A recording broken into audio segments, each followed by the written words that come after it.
We'd better rest here for a spell. Oh, Dan. We can't afford to take any chances. We'll rest him for the night. Do you know where we are? Sullivan's Cave is just around the bend. Crime and Italy, Pa. Can we spend the night in the cave, please? All right, Israel. You hold on to the reins. Come on, Becky. We can lighten the load a lot. I beg your pardon.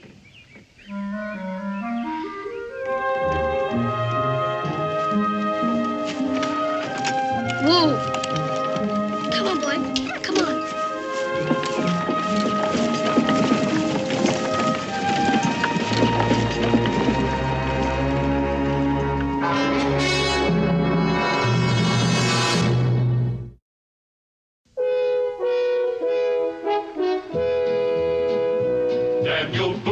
Daniel Boone, what a doer, what a dream comer, truer was he.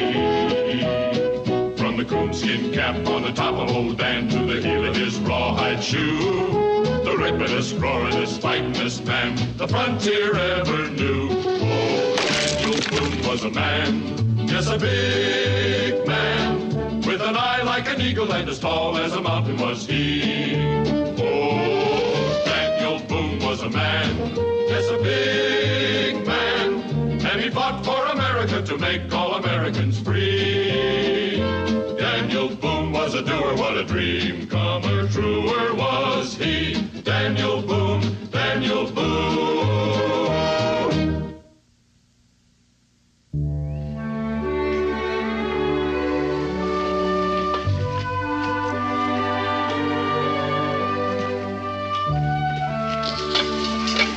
Take everything in the cave, Israel. Gee, spending a whole night in the cave. I hope to spend the whole night in an inn. I didn't like the way the mare was limping. We're still 3 days from Salem. Cave's the only shelter around. Oh, is she going to be all right? Well, she picked up a stone. The hoof's a little tender. I should be all right in the morning. I'll go shoot her some supper. Pa! Hey, Pa, wait for me! Can I track your Pa, please? Well, Israel, I think you better stay and help your mother. Oh, Ma. Oh, take him along. I can manage. All right, Israel. Suppose you were tracking a wolf. A real wily one that lays false trails and doubles back on you. A real tricky critter. Now, the first thing you have to learn is not to let yourself be tricked. Yes, Pa. Before we start, why don't you give your mother a hand?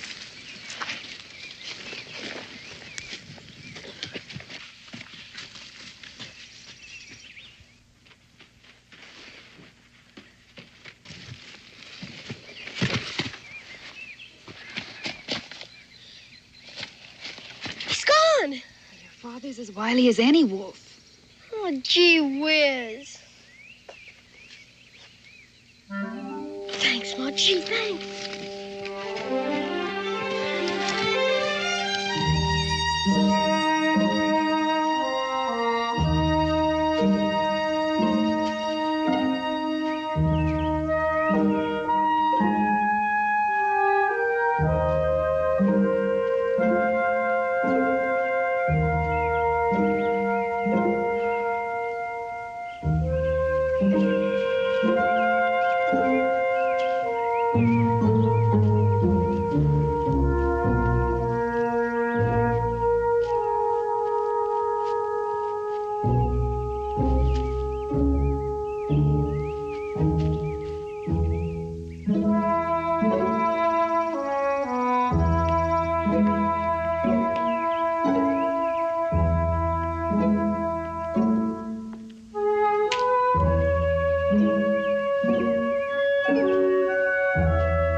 Captured a great warrior. This is the man called Boone. Then let's kill him. No, no. Death comes as a slow journey to this man. Tie him up.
You are said to be a warrior of great strength.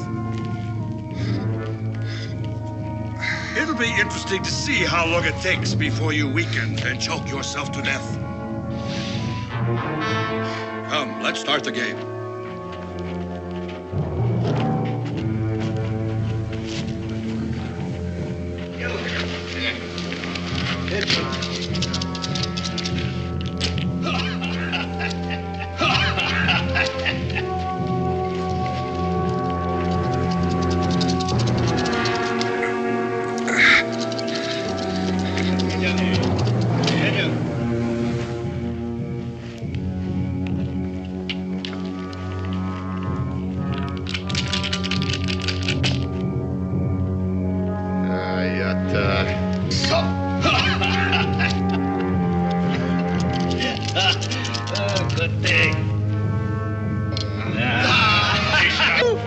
Boone, Boone.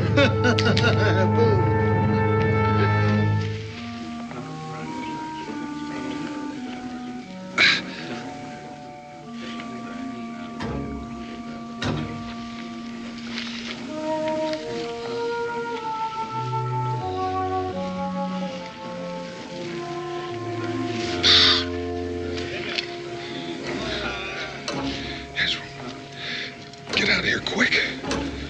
Run.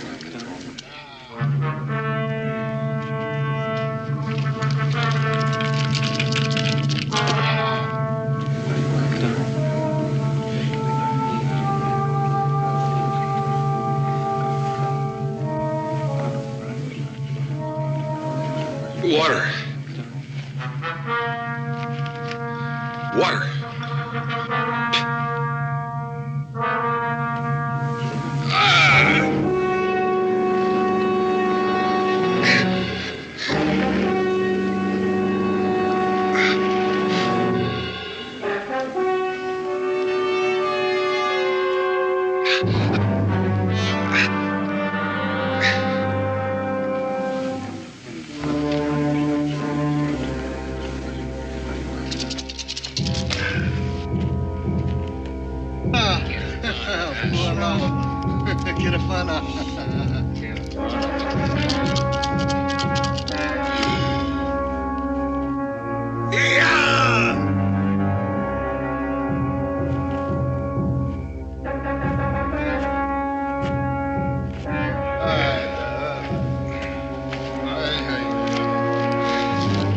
This long gun is now mine. How many red men have you killed with it?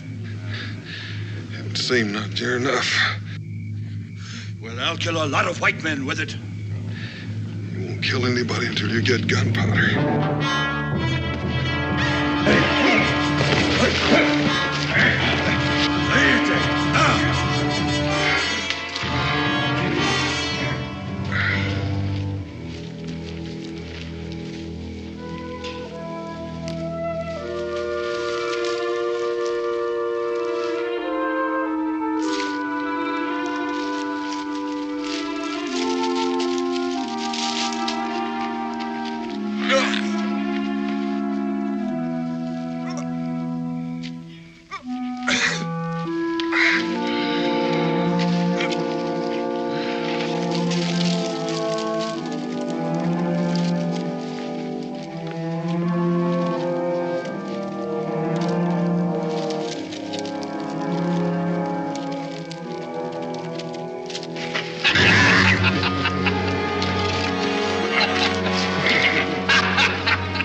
You stay.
that knife like an old squaw cleaning fish.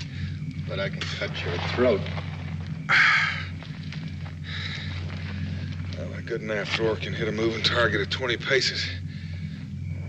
I bet you can't even hit that tree over there, and it's standing still. No?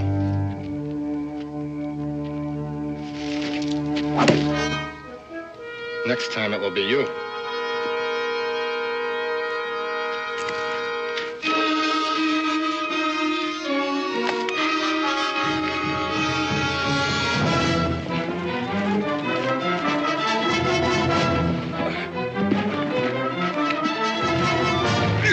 Got my legs free.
Dead.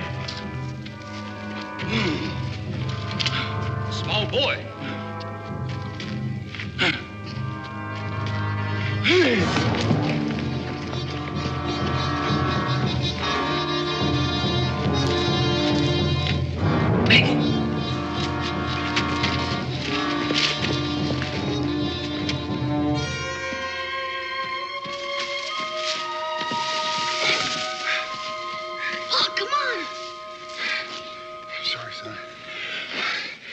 Run out. You keep going. Follow the river south. You'll come out near the cave. Wait along the bank, like I taught you, so you won't leave any tracks. Now go on. No, Pa. I'm run out too. We gotta keep running, and I'm not gonna leave you. Israel, do you hear me? Go. Would you leave me? Son, I meant for you to become a man. Seems to me you're rushing it, mate.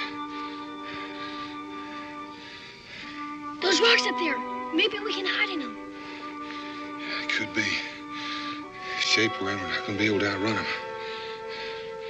Help me out. Help me up.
Those Indians are right below us.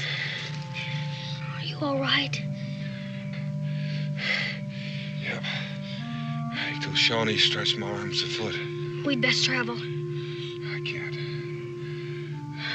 Rawhide around my ankles. I don't think my feet will carry me another step. I have to get some sleep, Ezra.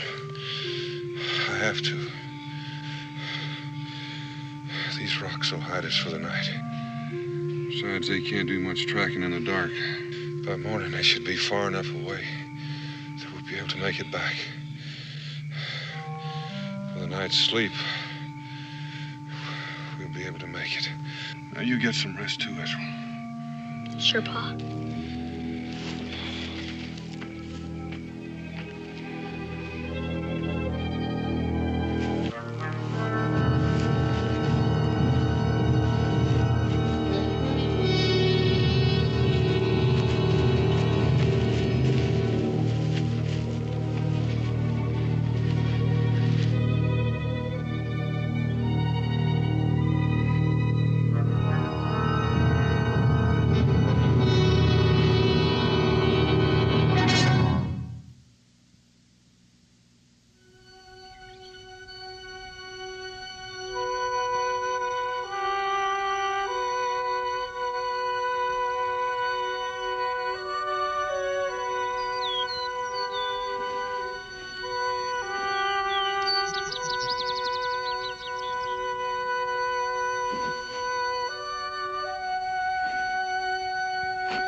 First time I've been able to outrun a pack of Shawnee.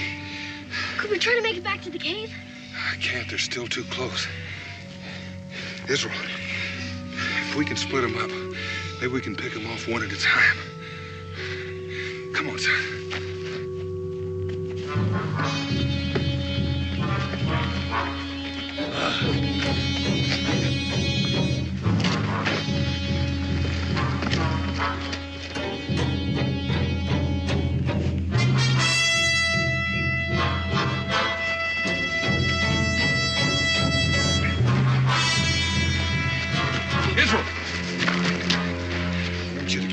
Clear up on the top of those rocks and down the other side. But where will you be?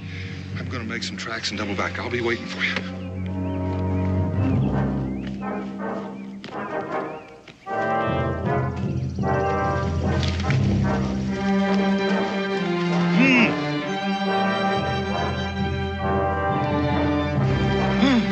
Hey, wish I could listen.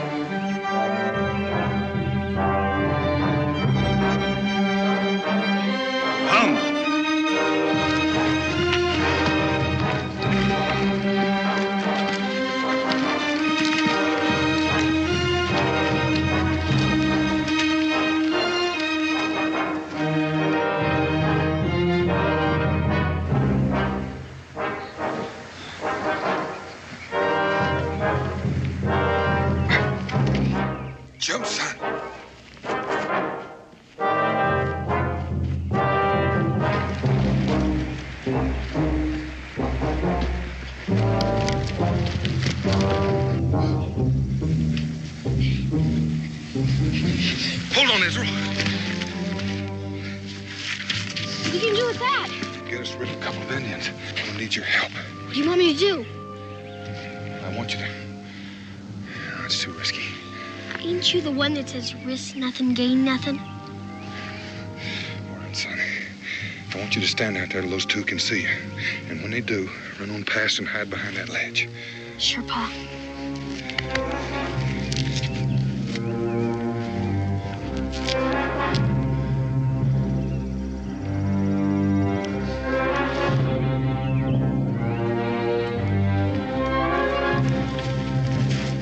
They're coming, Pa.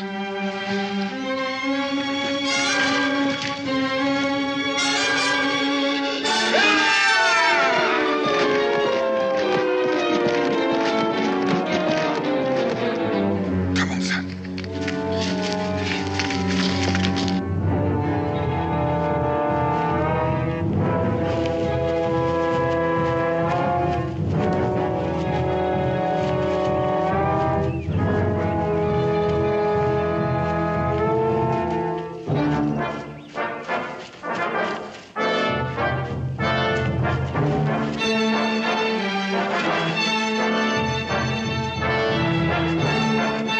Hey!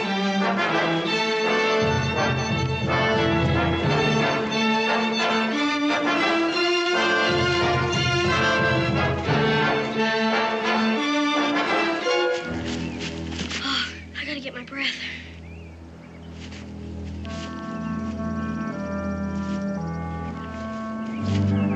Are you sure you can find your way back to the cave? Sure, Pa.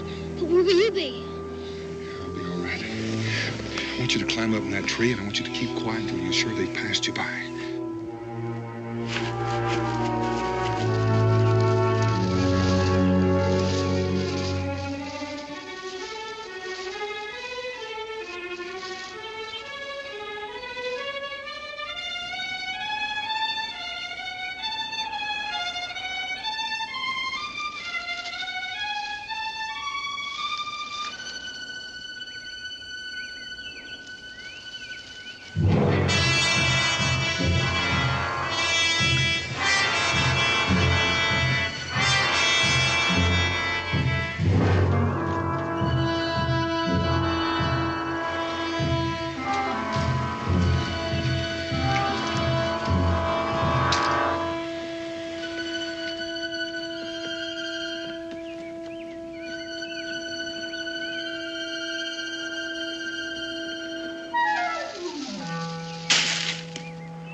We've captured a prize as great as Boone himself. This is his son. He'll be raised as a Shawnee. I will not. I won't become any old Shawnee. Your father, where is he? No.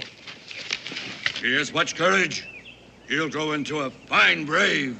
Stay here, guard him. Ow!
till we get this air out.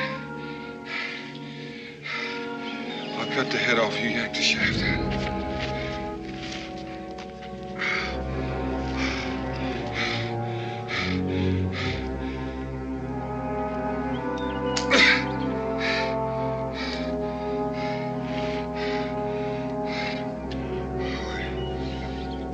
I'm sorry, Pa. Son, it only hurts worse when you pull it slow. Now stop messing around and yank it. All right.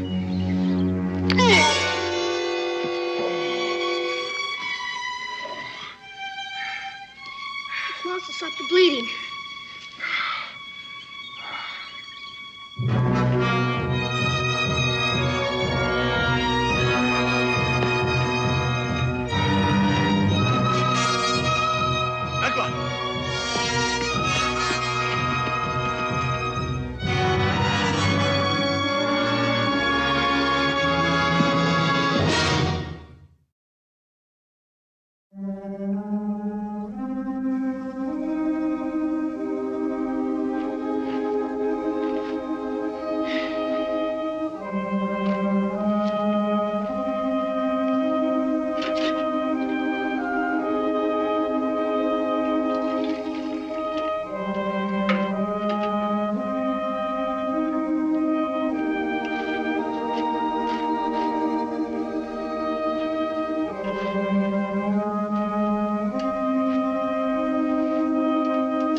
Shawnee.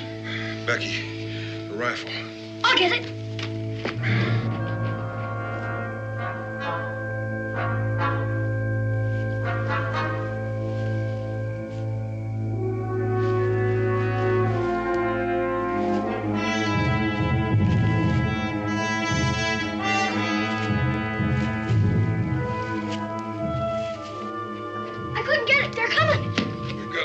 Back in the cave. There may be another way out of here.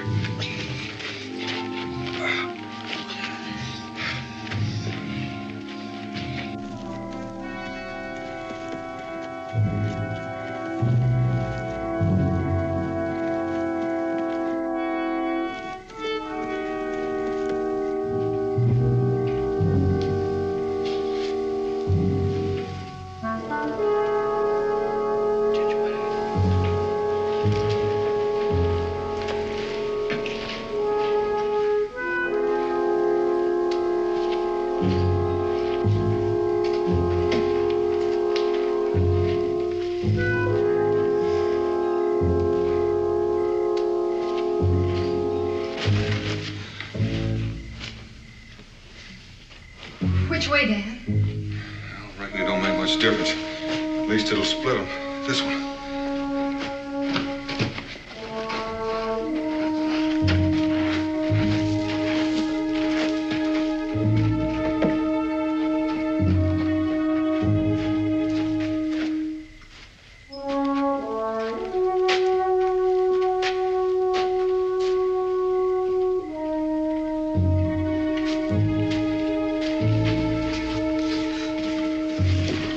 It's a dead end. Let's get out of here.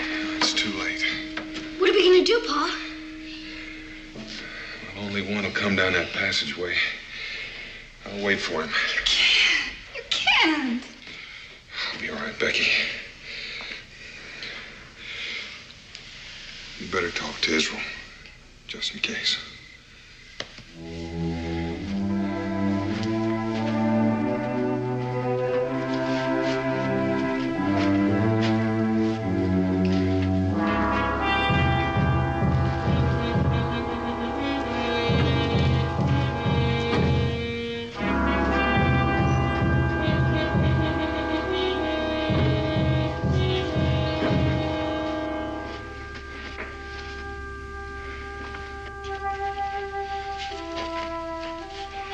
Won't be long before they find us. If you don't fight them, they won't harm you, Israel. No, I'm not gonna be raised in the old Shawnee. I'm not gonna be taken. Now, you listen to me. Whatever happens to your father and me, you stay alive. I'm scared, Ma. Well, they haven't got us yet.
Dan, are you sure you're strong enough to travel? I sure don't want to spend another night in that place. I'm not sure I'll be able to hitch up the team. I can do it, Pa. Well, there's no need to worry about him. He'll do all right, Becky.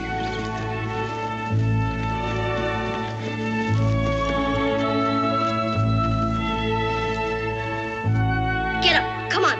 Back up. Back up. Back up. Come on. Come on.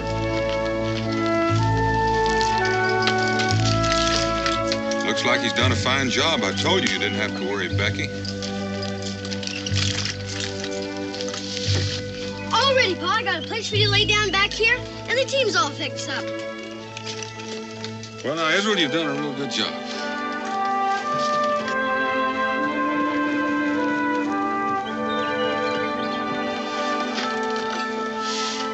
Right back here. Pa, can I drive? I can handle the wagon. I'll be careful. I don't think it's a good idea. I'll be extra careful. Well, I think it might be all right, Becky. But remember, you're carrying passengers slow and easy. Slow and easy.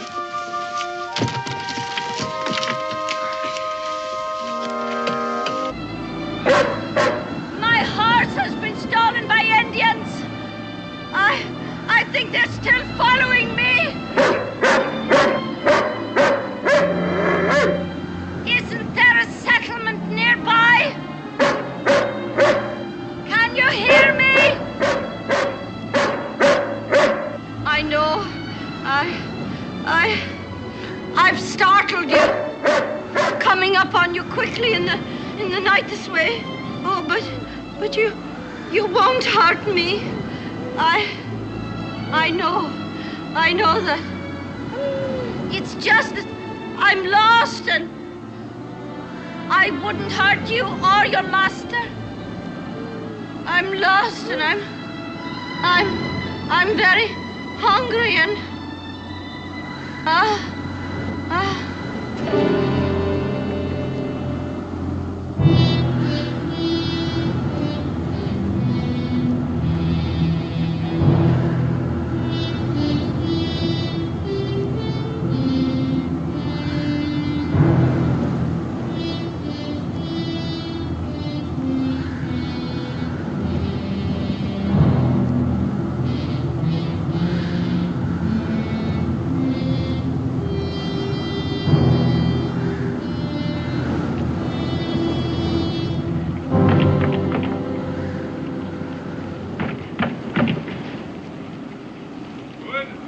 It's me! Now open up before I kick the door down! Jody.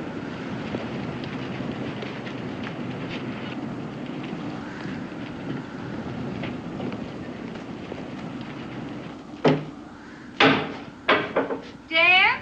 Who was it? Jody. Jody Brown? Well, what did he... What on earth? Brought us a visitor.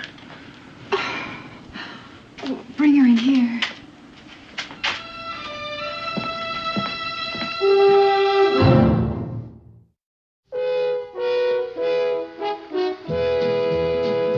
Daniel Boone, what a doer, what a dream comer truer was he.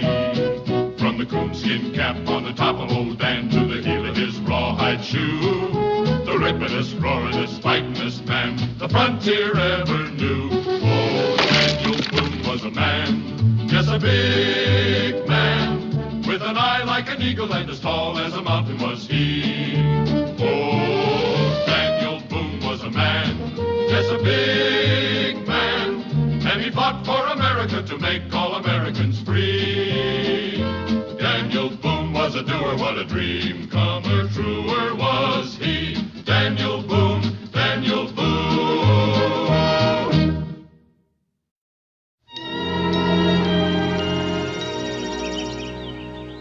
Did she talk any? No.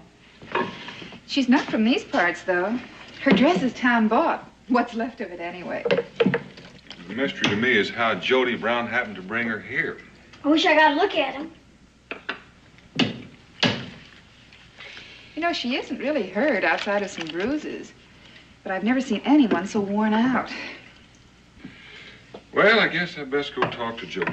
Can I go with you, Pop? It won't take me long to get dressed. You stay right here. I don't suppose I can talk you out of it. Now, Becky, I've got to find out what happened to her, where she came from. I know. But Jody's more likely to set his dog on you than talk. Now, you could wait and let her tell you. Well, there may be other people who need help. You know, Becky, it just don't make sense. Strange woman out here all by herself. But why can't I go with you? Because your ma said no, and she's right. But I've never seen a hermit. Cincinnati says nobody's seen Jody Brown up close for years. Henry Carter says he looks like a wolf, fangs and all. He sleeps all day and sits up all night. And he lives on snake meat. And you know that he's as mean as a... Israel! Now, son, you know better than to carry gossip, and especially the kind Henry Carter puts out. Jody Brown does not have fangs, and I doubt very much if he has an appetite for snake meat. And the way he lives, well, that's his own choosing, and he's got a right to it. I just wanted to look at him, that's all. I understand, son. And I hope you will someday. I hope we all will. That's got to be Jody's decision.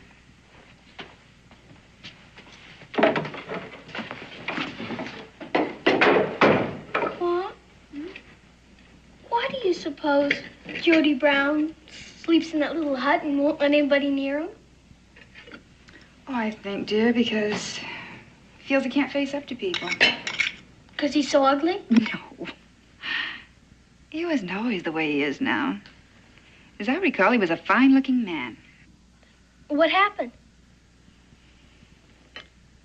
A Shawnee raiding party attacked his cabin and killed his wife. Jody wasn't home. Your pa told him that he couldn't have done anything to save her. But Jody wouldn't listen. So he crawled into that cabin and shut himself away from all of us. He didn't even take the arrows out of the walls or fix the gash in the roof they'd made. That was 3 years ago. Jody! Jody Brown! Jody, it's Daniel Boone. I've got to talk to you.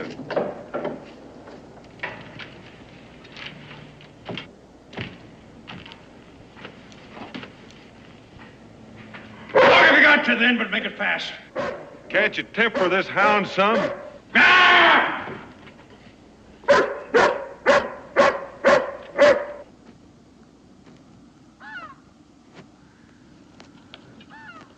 Fast, I said. Jody, you know I wouldn't come out here less than I had to. Now, what happened last night? Where did that woman come from? I can't say. Can't? Or won't? Can't say because I don't know. Well, you brought her to my cabin. Where did you find her? I didn't find her. She just turned up.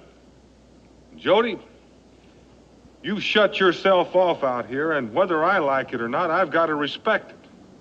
You've hurt no one but yourself, up to now. Now, would you please tell me what happened?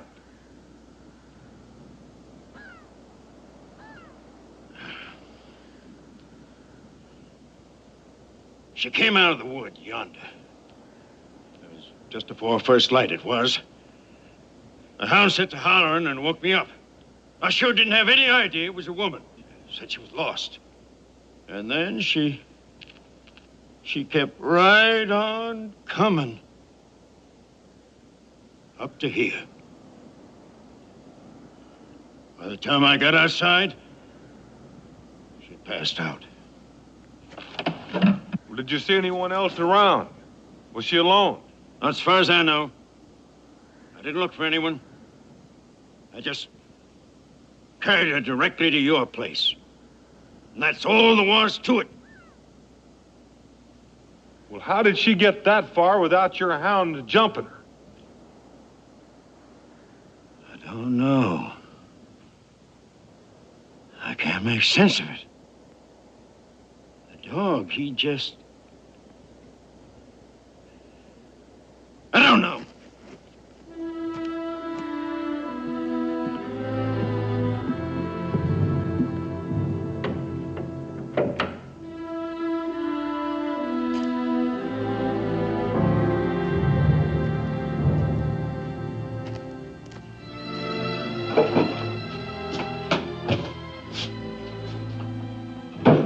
How is she?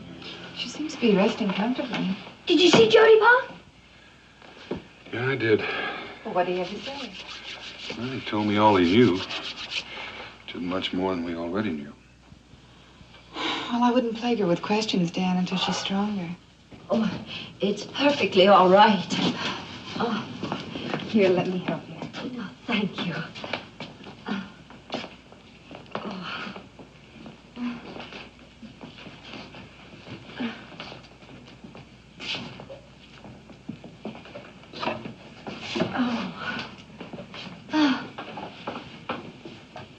Well, it's mighty nice seeing you look so chipper. Oh, yes. I can imagine how chipper I look. Mr. Boone. Daniel Boone. Was it your cabin I came to last night, Mr. Boone? Yes, eventually. But it's a long story, and Becky's right. You shouldn't do much talking for a while. Only thing I'd appreciate knowing was there anyone with you? Someone else who might be in trouble? No, Mr. Boone. I was alone.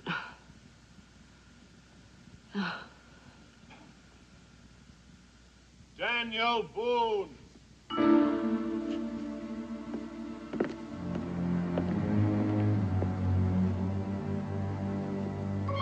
Daniel Boone.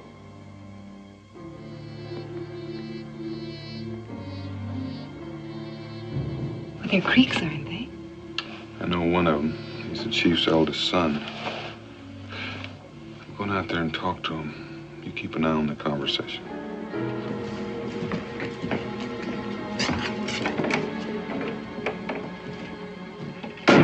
Mom? What's wrong? Not a thing, Israel. Set the table, please.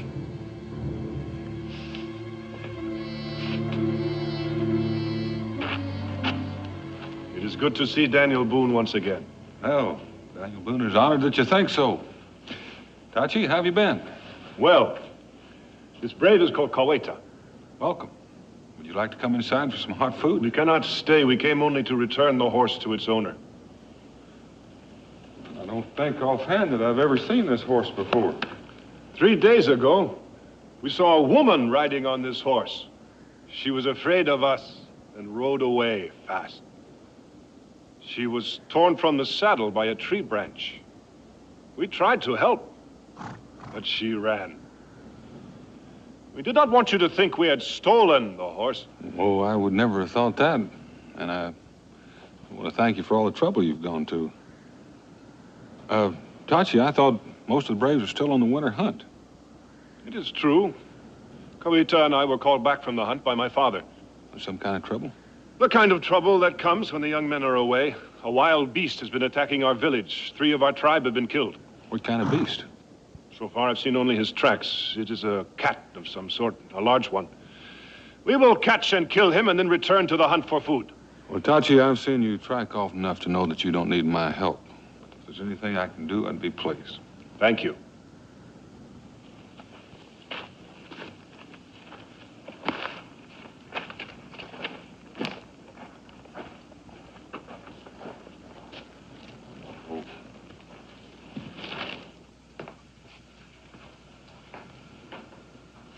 Oh, come eat while it's hot. Oh, is something wrong? No, not a thing. Except my husband seems to have ended up with a horse. Oh.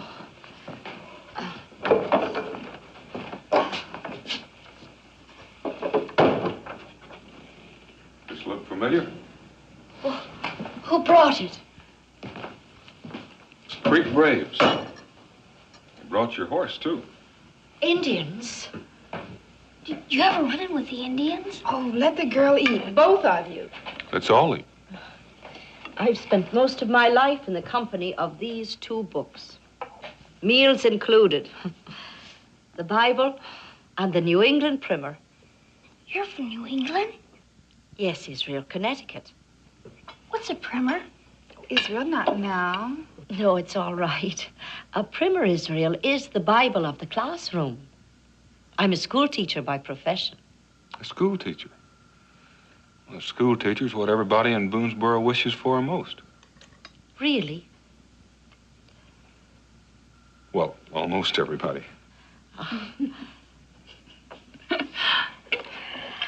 Please. You're very kind people. All of you. I'm not used to such.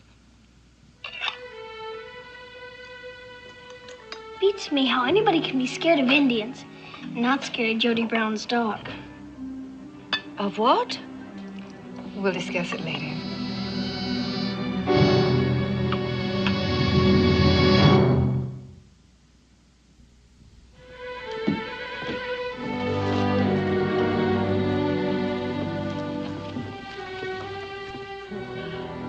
I never hope to see this horse again. In all truth, Mr. Boone, I never even hoped to see the light of day. I've been spared, and I can't think why. Well, you could have been spared a great deal of trouble if you hadn't run from the Indians.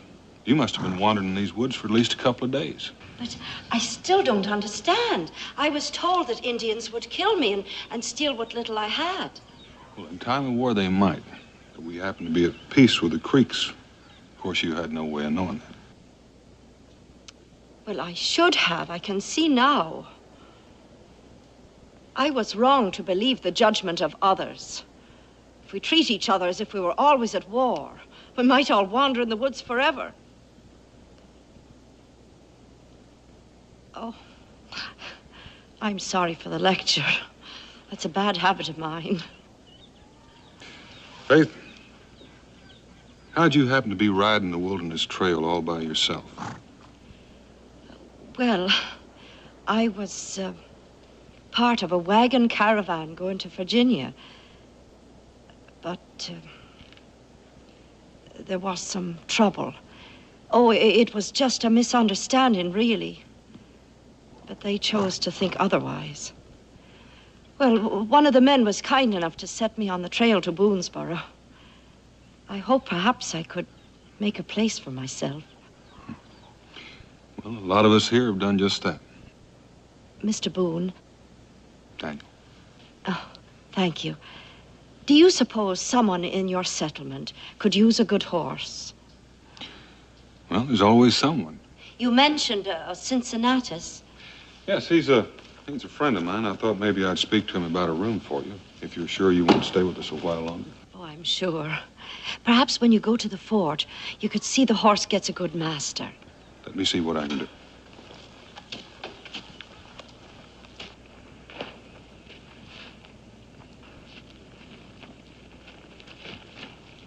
Oh, Mr. Boone. Daniel, when you mount him, be careful of his ribs. They're bruised, and he kicks if you dig your knee in too hard. Well, the men in the wagon caravan didn't understand that. They thought he was off his head. They were going to shoot him. They let me have him instead. Well, it's lucky you know something about horses. Well, I'd never been on one before in my life. Well, then how did you... Well, I just seemed to sense it.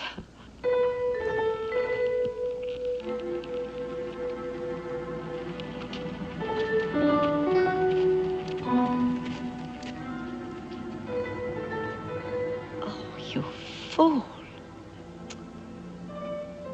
Now, why did you tell him that?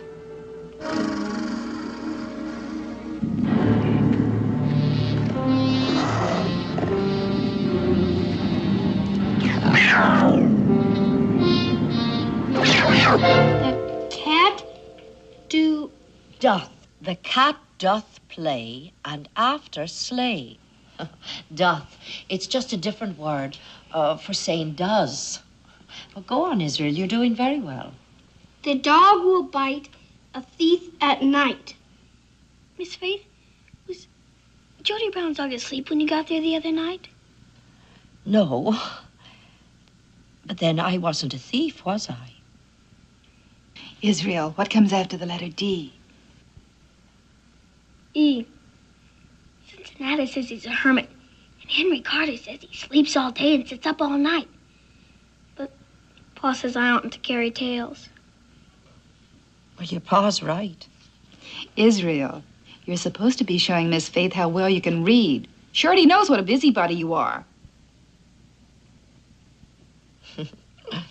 A boy with no curiosity makes a poor student.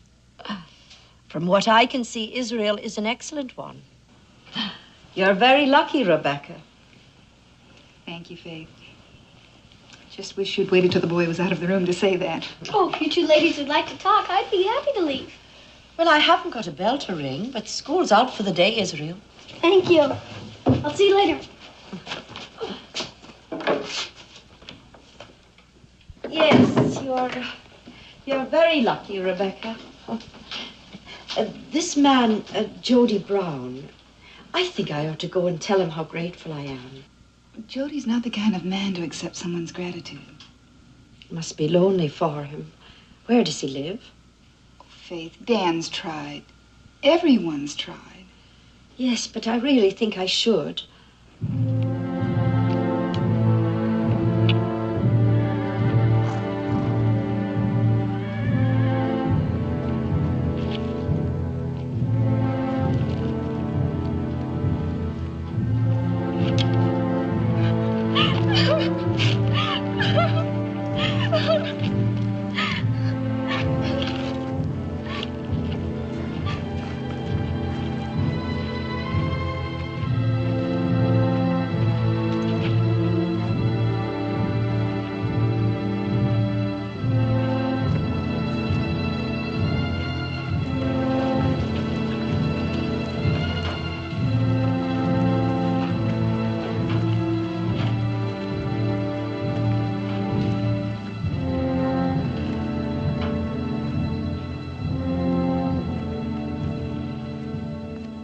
As if the cat had the mind of a human.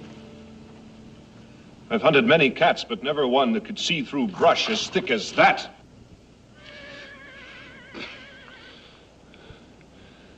The cat cannot be killed at close range, Father. Today I will journey to the fort and trade for rifles, then I will hunt him again.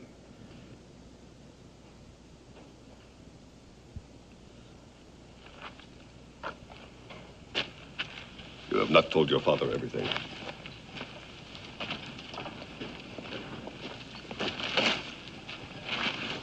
It's wise not to alarm the very old, but I am young enough to hear. Tell me, what else about the cat? He is black. As I thought. But he is still only a cat. He can be killed like any other. It may be that you are right. But how many black cats has Tachi ever hunted before? Or even seen before? I have heard. I have seen. We will hunt it together. Mr. Brown!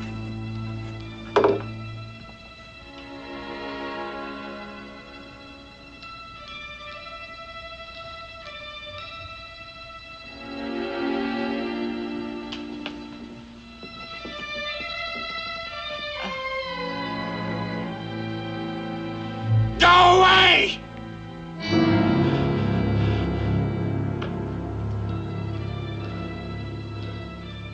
Can you tell me what's wrong?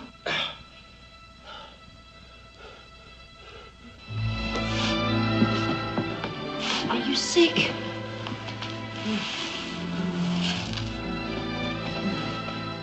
Are you hurt?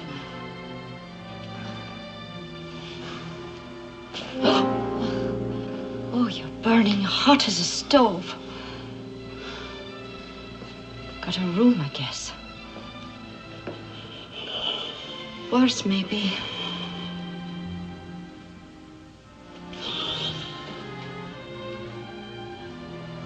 I'll be back soon.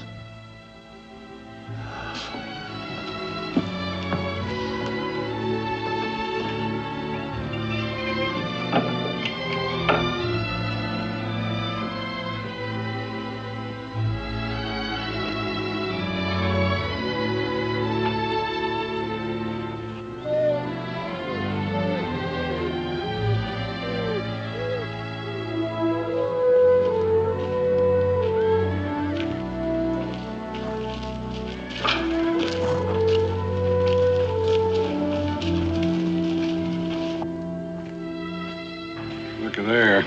That's the woman old Jody Brown slung on Daniel Boone's doorstep. Mr. Cincinnatus. That's his place right there. Oh, My name's Henry Carter. how do you do? Yes, the Boones speak of you often. That's right. My name is... Somebody get a rifle.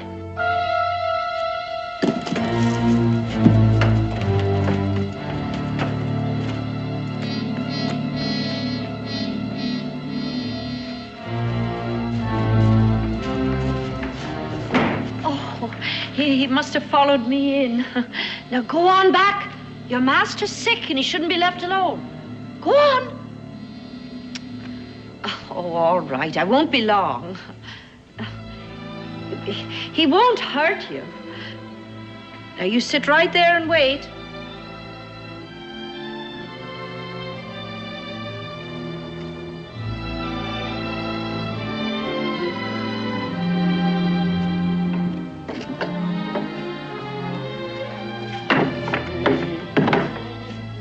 Oh, Mr. Cincinnatus. Don't tell me. Don't tell me. You're Faith Griswold, right? Daniel said you wasn't coming in till tomorrow. Oh, well, how do you do? Do you have any snake root? I beg your pardon? Snake root. It's an herb. Snake root. Well, now, take a look. Oh, please do. I couldn't interest you in just a plain mug of coffee, could I? Oh, it isn't for me. Jody Brown's got a fever. Jody Brown? Yes. And while you're looking, I'll need some molasses. Molasses. And some India rum. India rum, I could use a drop of that myself. Can't be Jody's hound. Just a look-alike.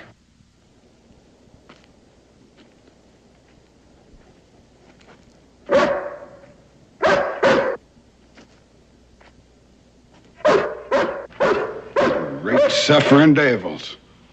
She's gone and tamed that beast.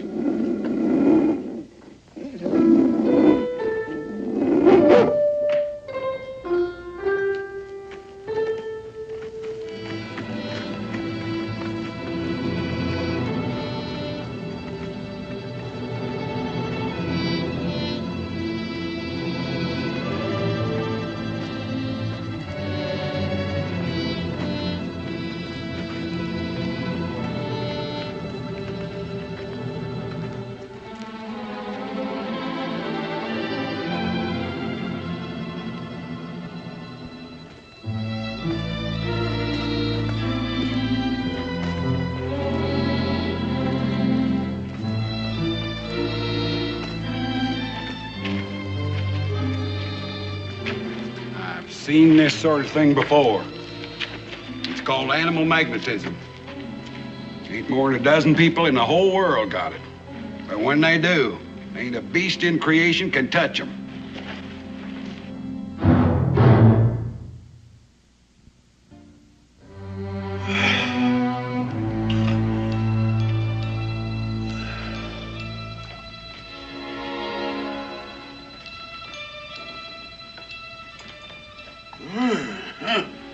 It's all right, Mr. Brown. Who are you? I'm the woman you carried to the Boones that night. I came back to thank you for your kindness. Now, swallow this down. Why? Do you know what a virulent throat is? If you don't get out of here, a virulent throat is caused by a high fever, and you've got both. Now, swallow this down, then you can lie back. Go. I'm not going to hell. Ah! That tastes awful. Yes, I know. I wouldn't give you that if I could find anything better.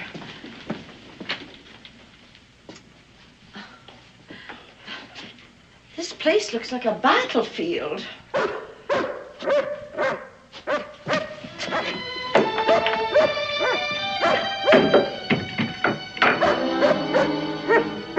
Quiet down. Dreadful things.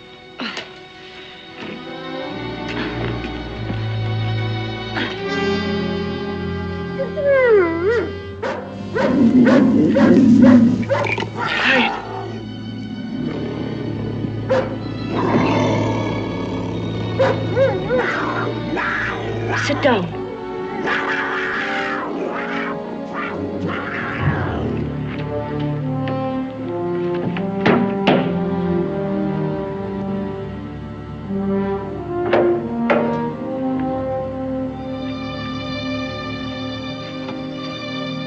Dan?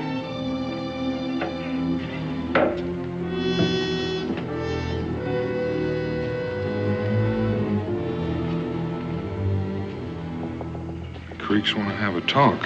When? They want to talk right now.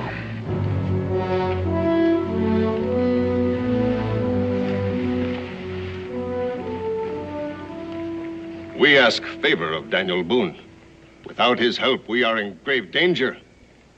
Tachi has already told you of the great panther who walks in these woods. He has. He is black. He has killed 4 times. I have not caught him. You will. No! Daniel Boone, you must listen. Our chief, in his wisdom, has decreed that we make peace with the animal. I don't quite understand. The wild man who lives near the fort, Jody Brown, has made a great mistake. It has cost us 4 lives. But we wish peace. We ask Daniel Boone to talk to this man. Tell him that his wife did not die at the hand of the Creeks, but of the Shawnee. But he knows that. Then why does he bring a witch to this country to destroy our tribe with a devil cat? We have seen her enter his home. We have seen her talk to his wild dog as though it were a child. We have seen her clear the arrows from the wall. We ask you, in friendship, tell this man that we share his grief for his wife. Tell him that we wish him well, but tell him that he must send the witch and the devil cat to take revenge upon the Shawnee and trouble us no further.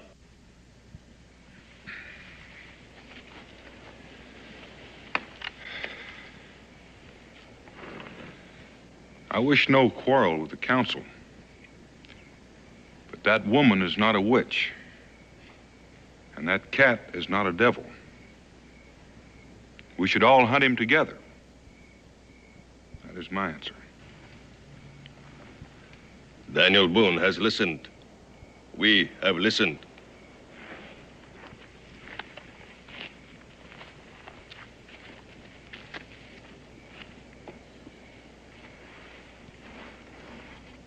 The council is over. Perhaps all this will seem foolish by daylight. I hope so.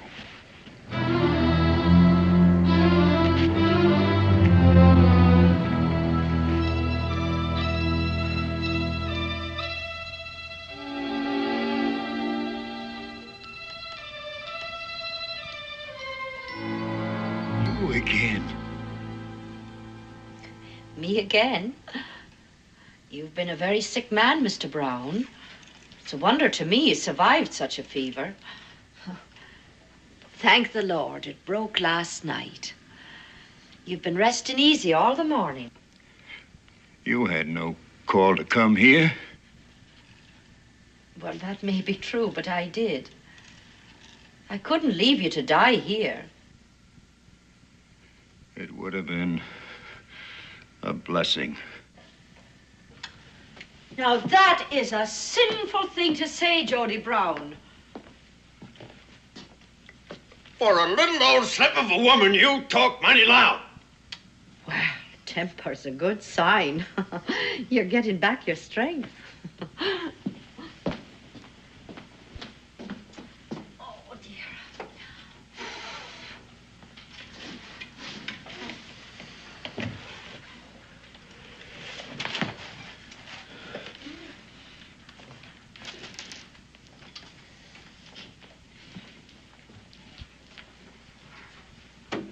Woman wasn't born that could make a fire burn proper.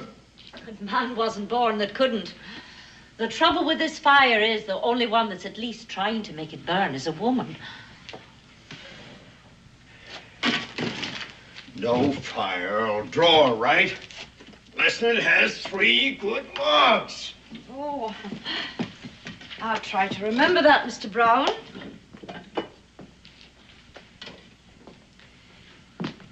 Cincinnatus and Daniel and any number of your friends have asked about you.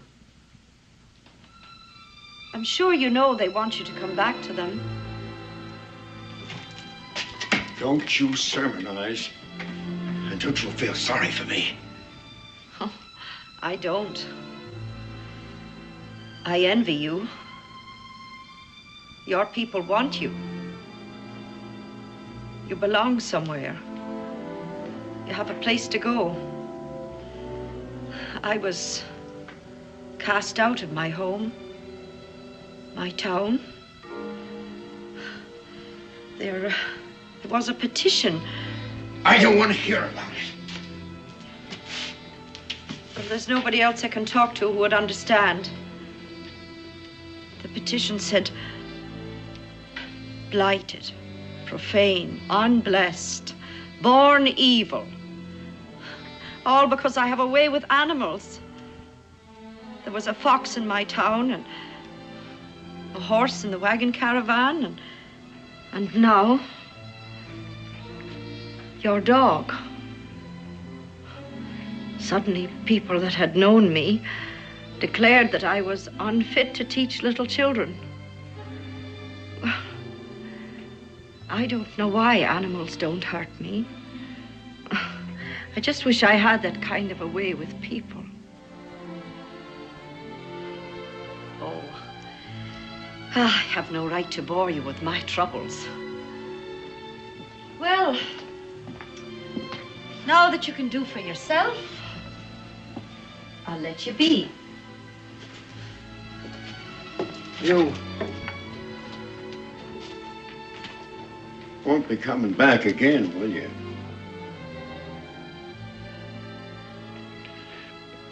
What's your name? Faith. God bless you. Goodbye.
Claude, if I live to be 109, I'll never forget the way she made that animal mine.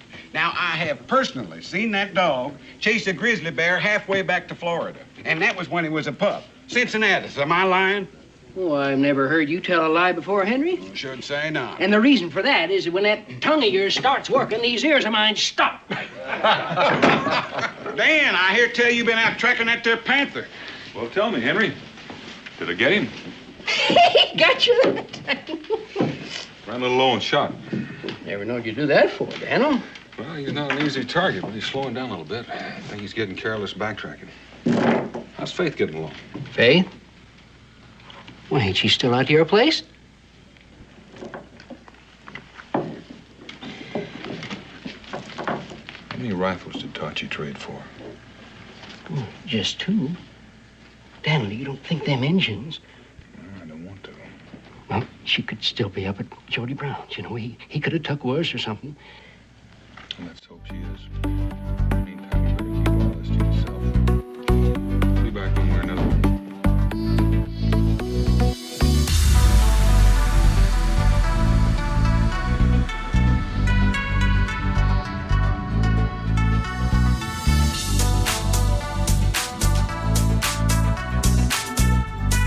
Within the circle, she has the power of her own double cat.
Tachi, will you show me where the clearing is? Never mind, I'll find it for myself. You will stay here. I thought you said you didn't believe that she was a witch. But I believe that if you stake out live bait, a panther will come down to take it, then it will be close enough to kill. My people must be free of this panther. If your people do it this way, they'll only be safe until the next time your village is threatened. I'm going to go now, Tachi, and if you figure on pulling that trigger, I'd appreciate it if you'd make it a clean shot. You used to be a fine hunter. Boone?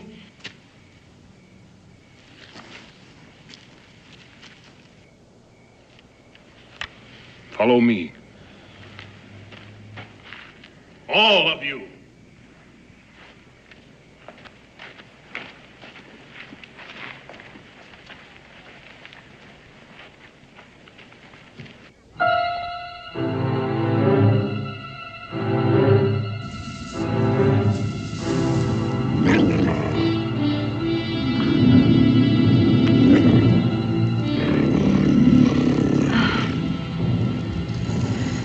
Perhaps they're right. Perhaps everyone was. Oh, come on then. Once and for all.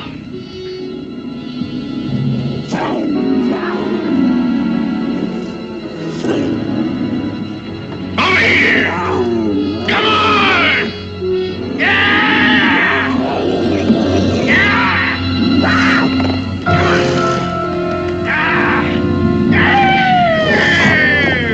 Jody, you blame fool, where's your rifle?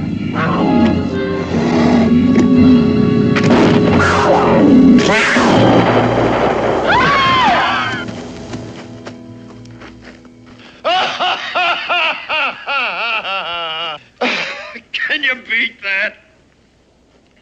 Second time in 3 years that I've been away from that cabin, and I clean forgot my rifle.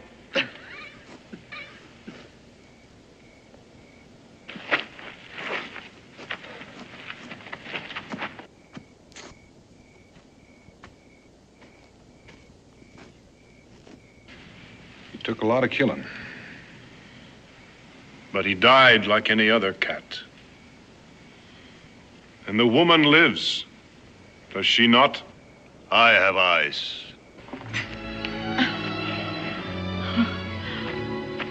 Why? Listen, this here barrel and throat, it feels a sight better. Quit staring at me. That goes for everybody. Can't you? She's gonna faint. No, I'm not.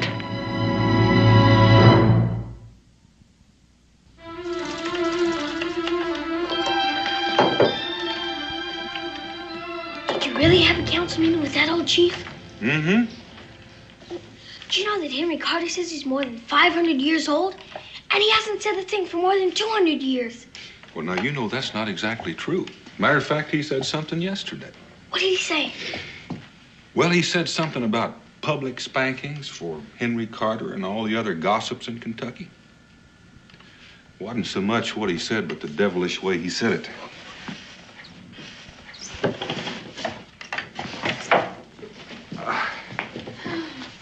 Oh, if you don't mind, I'll sit just a few more minutes. The fire's so cheerful. Well, anytime you're ready, I'll be glad to.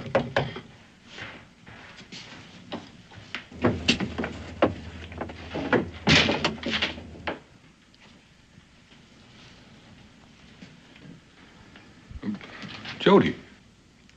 Daniel. Rebecca. Evening, Miss Faith. Jody, I don't know whether you remember my boy Israel. Israel? I was just passing by, and it occurred to me that Miss Faith might be here and might be wanting someone to walk her back to the settlement. Oh, well, it occurred to you just right, Mr. Brown.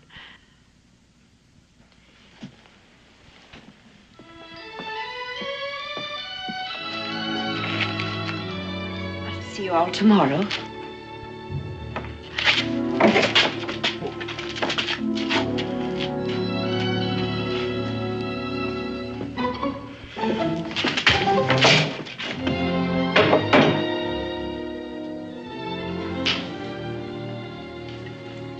Well, young man, is that what you thought a hermit would look like? No. You know, but then Jody Brown's really not a hermit, because hermits don't go walking around with school teachers. No, it's expressly against the Hermit's Book of Regulations. Gideon!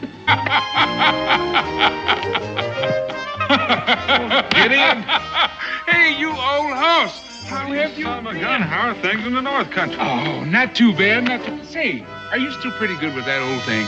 Oh, fair. Say, that's not too bad for a mountain man, but watch this. Come on!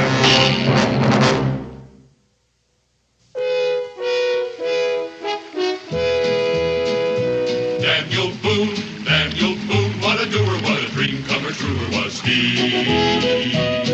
From the coonskin cap on the top of old Dan to the heel of his rawhide shoe, the rippin'est, roaring'est, fighting'est man the frontier ever knew. Oh, Daniel Boone was a man, yes, a big man, with an eye like an eagle and as tall as a mountain was he. Oh, Daniel Boone was a man, yes, a big man, and he fought for America to make all Americans free. Daniel Boone was a doer, what a dream comer truer was he. Daniel Boone, Daniel Boone.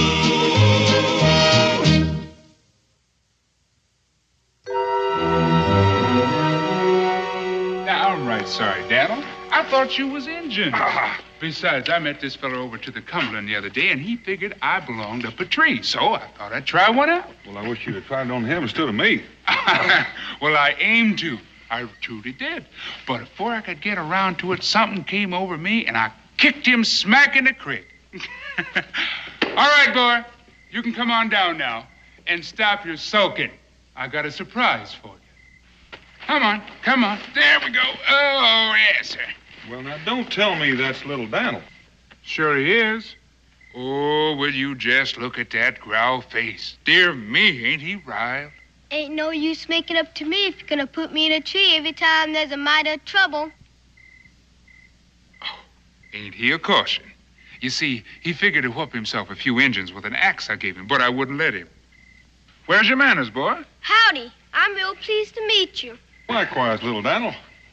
See, I told you I had a surprise for you. This here's Daniel Boone. It is? Sure, the man you were named for in the flesh. You ain't anywhere near 9 feet tall. It's getting a bit chilly. I better get a fire going. Little Daniel, I used to be 9 feet tall a while back, but that was before your pappy lit on my head and squashed me down a little bit. You're almost as bad as he is. Hey, none of your sass now, boy. Come on, let's go out here and chop us some more wood. And you stay where I can hear you. You keep pretty tight rein on him, don't you, Gideon? What is he, about 10 now? Well, I got no choice. What with him wearing such an unusual pelt. You see, we had a little set-to with some Injuns about a week back. And, well, they was plumb wild to get a hold of little Daniel. Reckon maybe they figured to work him over some to see if his color'd come off. Then trade him off summers. Ain't nothing gonna happen to that boy, Daniel. He's all I got. Jenny? Fever took her. Be a year come Christmas. I'm real sorry to hear that, Gideon. Oh, weren't nothing nobody could do. Gets cold up there, Daniel. Colder than she could get used to, being from Virginia and all. I guess you gotta be born into that Canada weather like me to keep real happy in it. But she'd just keep looking up at me and laugh. With her teeth a chattering, saying how she was a sight better off being free and freezing than being nice and warm in them slave quarters she run off from.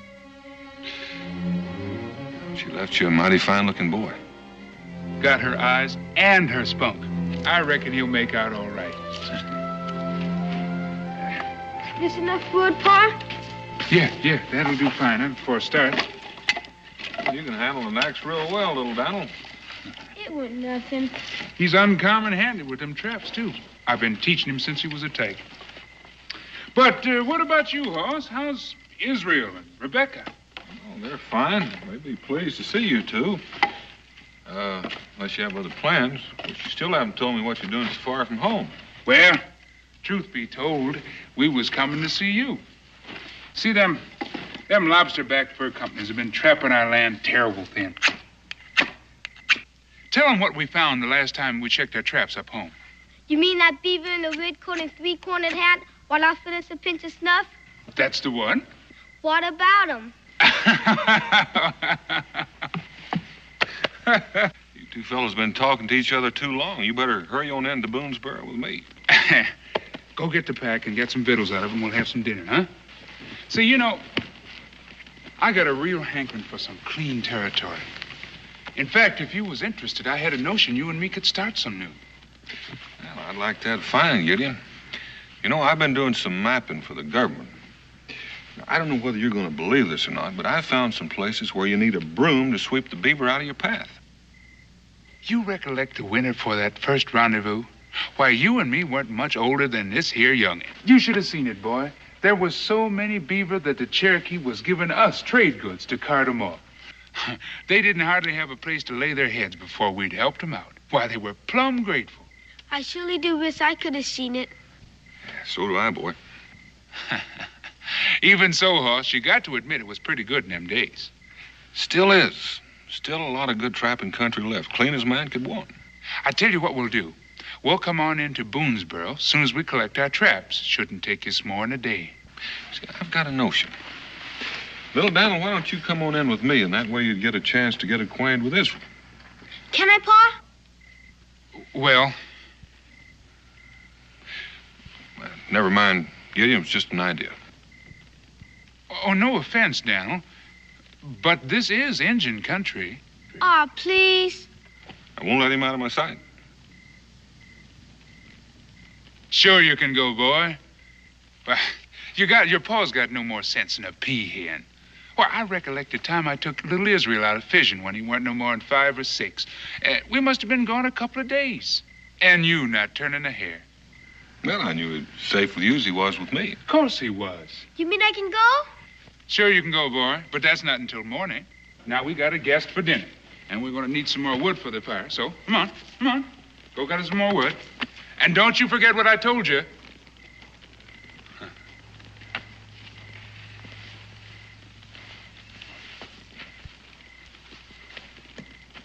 I apologize for all my foolishness, Hoss. Ain't nobody I'd trust him with as much as you. It's just... I understand, Gideon. I spend half my time teaching him to be a man in the woods and the other half acting like he's made out of duck's eggs.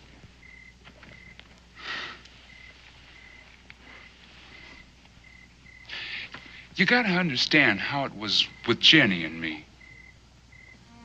She was... well... it's like when you're coming through the woods, all hot and hungry and plumb wore out. And all of a sudden you break into a clearing and there's a river rushing down from the mountain, all clean and sweet and wild. Kind of makes you want to bust out laughing. Or maybe crying. You know what I mean? Well, Jenny was like that. Like that river. And little Daniel, well, he's all there's left of Jenny and me. And if ever anything was to happen to him,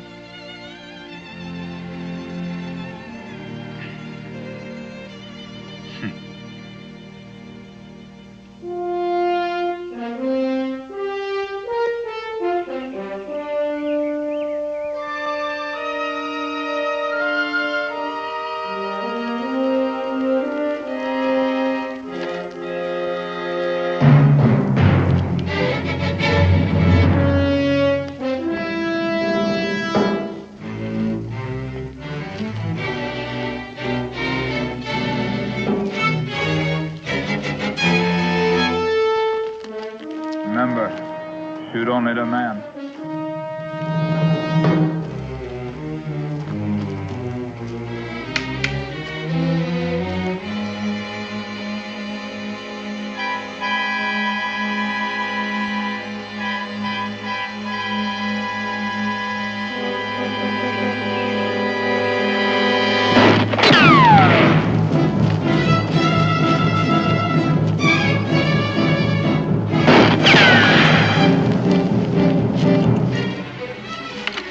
Must be reloading. You stay right here.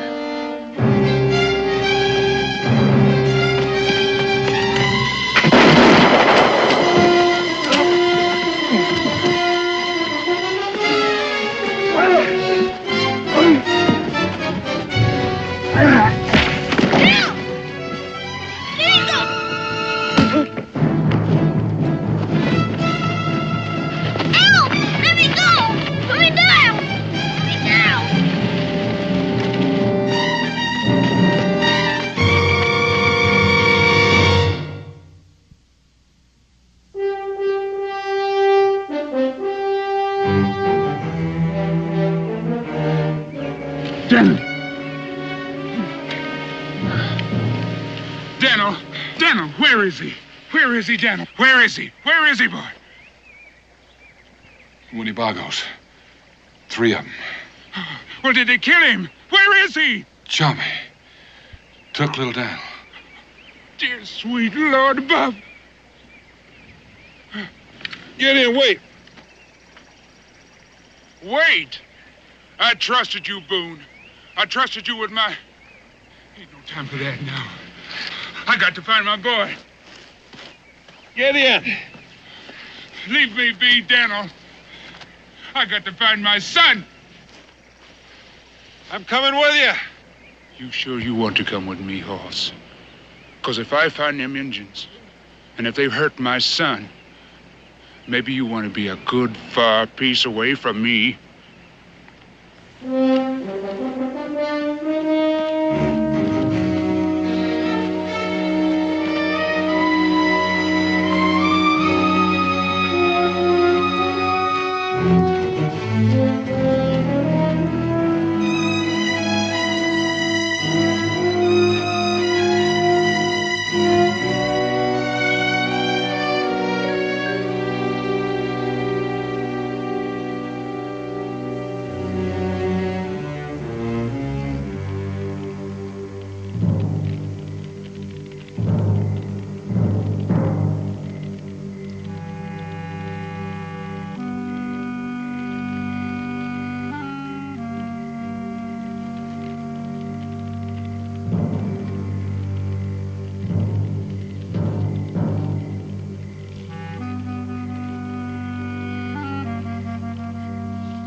Just one little bitty finger of light, boy. And I'm on them tracks again. You just hang on. Maybe we can keep moving tonight. I don't know how I missed it before. How you missed what? You gone plumb soft in your head these last 5 years, Hoss. It's dark out there. It's black as the back of my hand. Unless you soft-headed folks can see tracks at night. Why would 2 renegade braves want little Donald? What was it you said? Or do you want to stand there hating me and feeling sorry for yourself? Or do you want to find him? Go ahead. What good will that do? Well,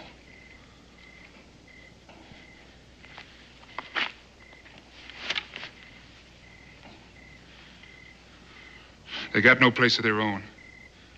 Most likely they aim to take him to the nearest big village and trade him off for guns or a squaw or whatever they fancy they can get for him. Well, we don't need light to find the nearest big village. Not if we knew where it was at. Due north. The same way they've been heading all day.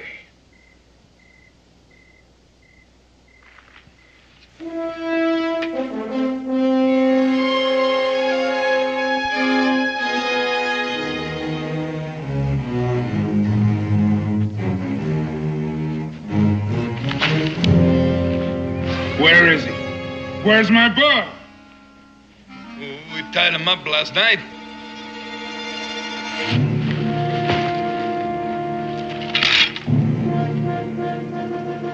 Taught him real good, all right. Trussed him up like a turkey, and he's all free as a bird. And quiet as a mountain cat. He's got his maw's blood in him, all right. Won't be more than a mighty bit of trouble to find him, don't you figure? Most likely he's not too far away.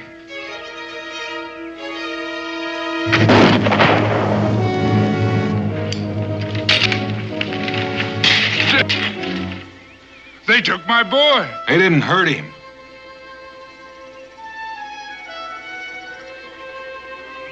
All right, get. I said get! I'm just itching to cut somebody's head clean off! Gideon.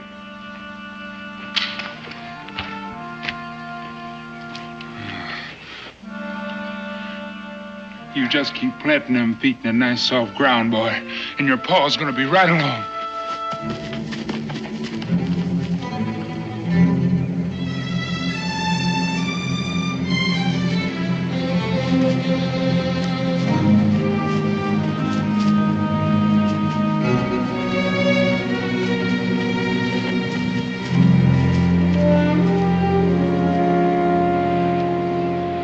What is that, rapids? Bear Falls.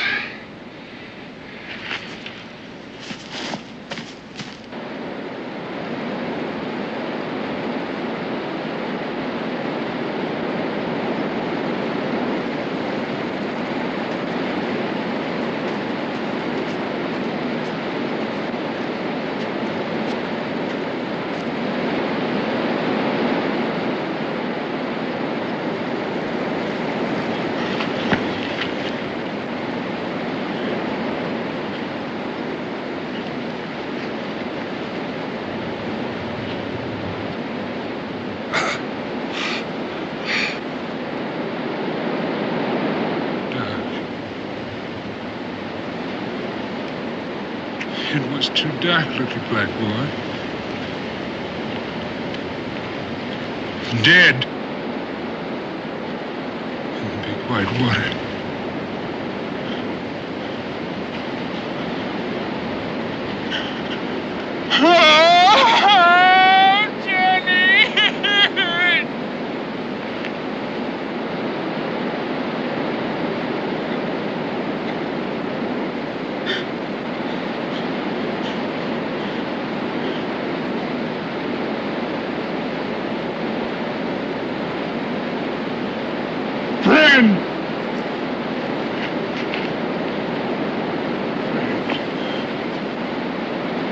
I gave him your name, and you killed him. I'm gonna kill you, Boone! I'm gonna take your body and I'm gonna pitch it over them falls so you can take care of my son.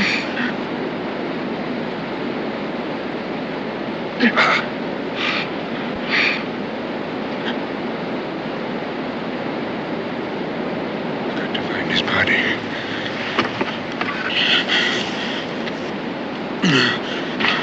Gideon, wait. Gideon. You can't help him. The rocks. You best stay away from me, Boone. I don't want to kill you.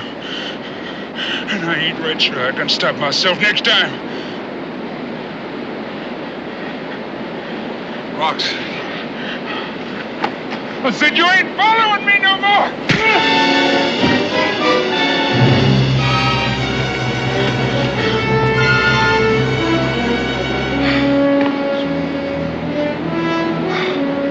Gideon.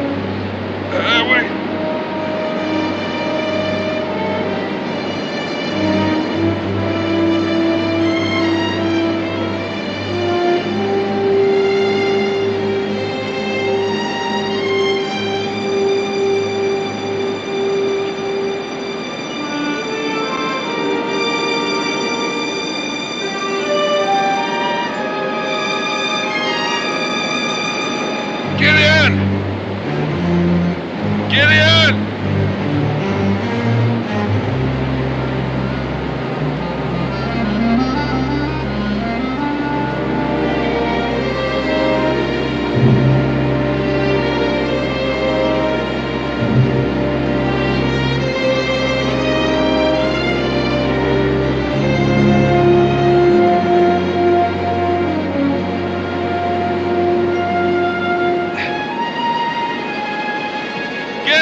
You were right, Hoss.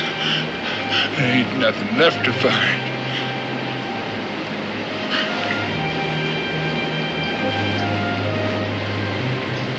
But you got something left, don't you, Hoss?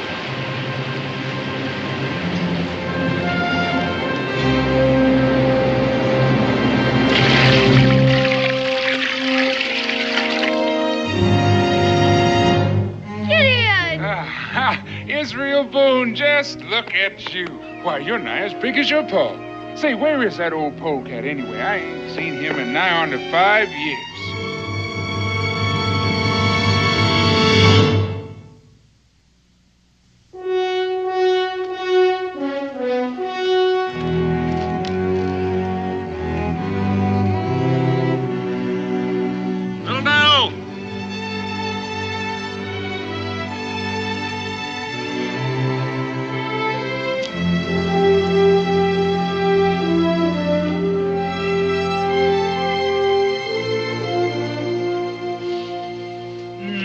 Surely does smell pretty.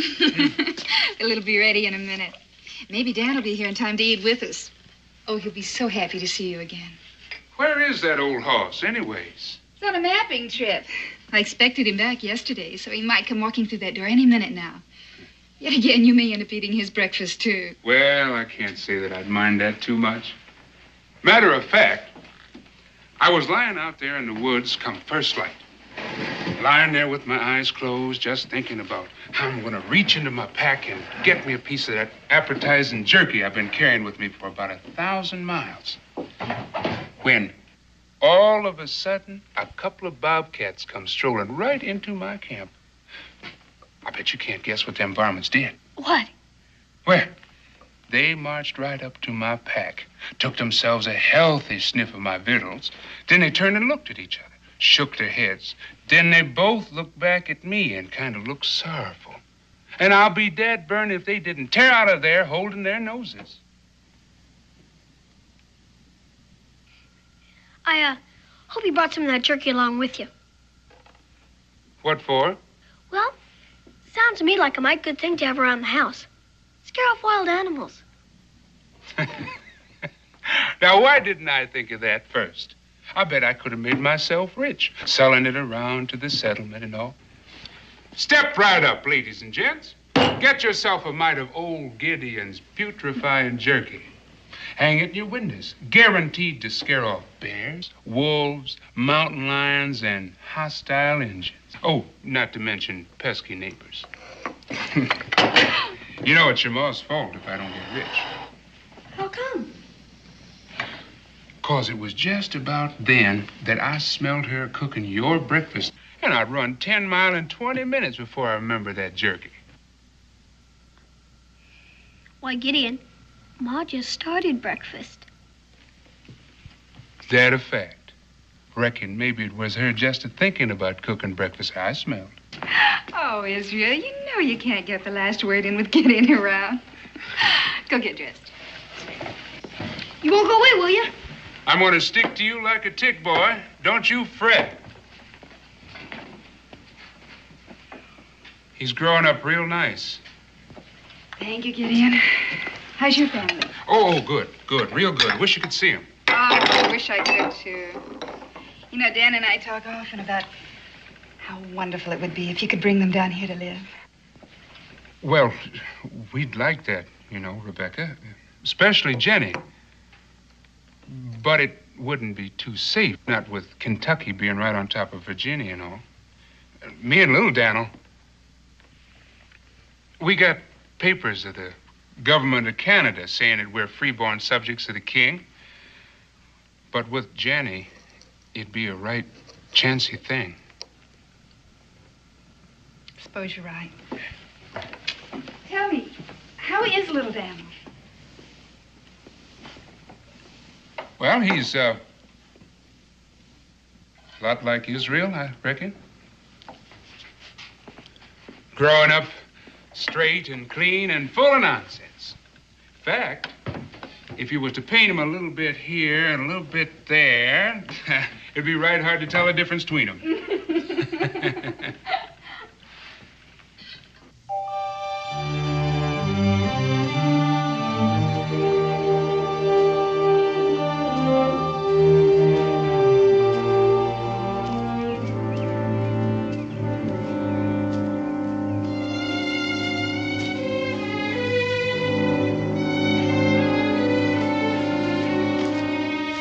Little Daniel!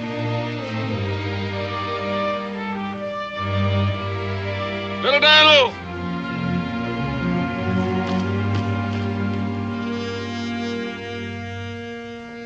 Gideon, is something wrong?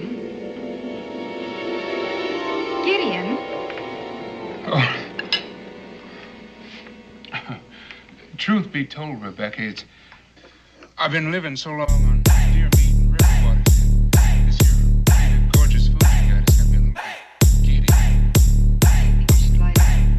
Oh, no, I'm fine.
Ain't you ever seen a black trapper before?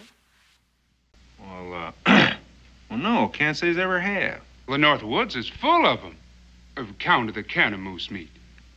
Canamoose? Oh, yeah. Tastiest victuals you ever ate. The only problem is it turns you black. In fact, they told me if I don't quit eating on this stuff that I'm gonna die looking like a regular pot bottom. Is that so? Yeah. You remember me about 5 years ago, Cincinnatus?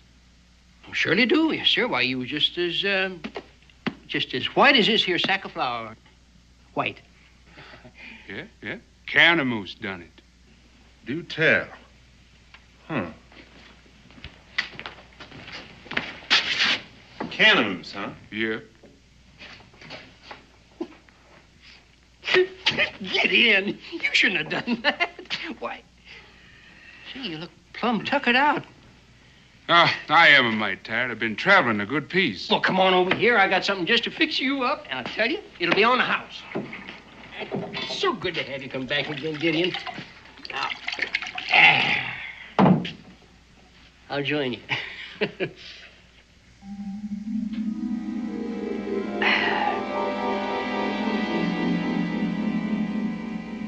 Did you ever steal something from a friend, Cincinnatus? Well, can't say as I have. Why? What if that friend steals something from you? Wouldn't say he was much of a friend if he did. Now, listen, I can't tell what you're talking about unless you tell me what you're talking about. Get in.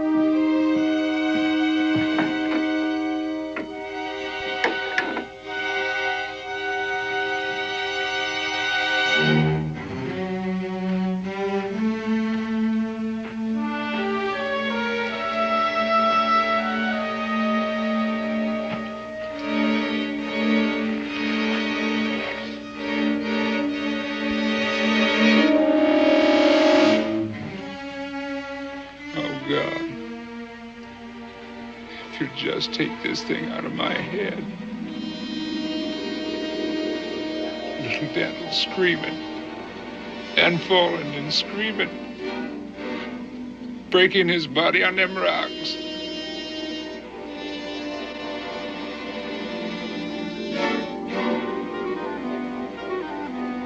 Never mind. It's fair, ain't it?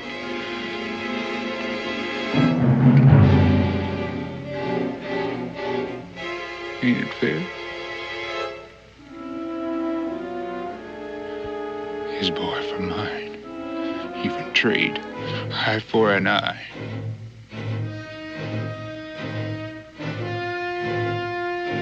Ain't it fair?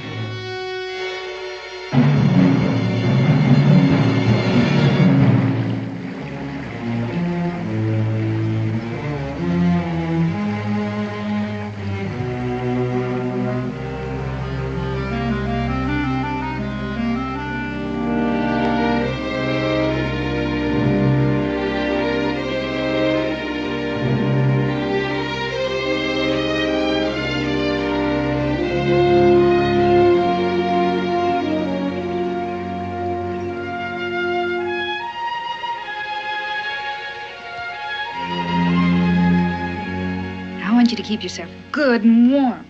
Understand? Yes, ma'am. And if your feet get wet, there's some dry socks in your pack. I want you to be a very, very good boy. Mind Gideon, and don't give him any trouble.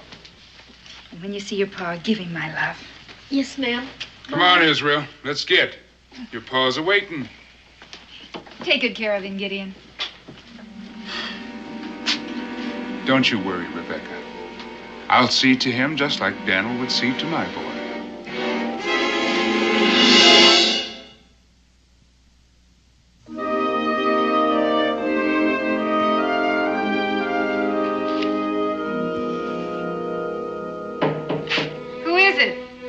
Becky.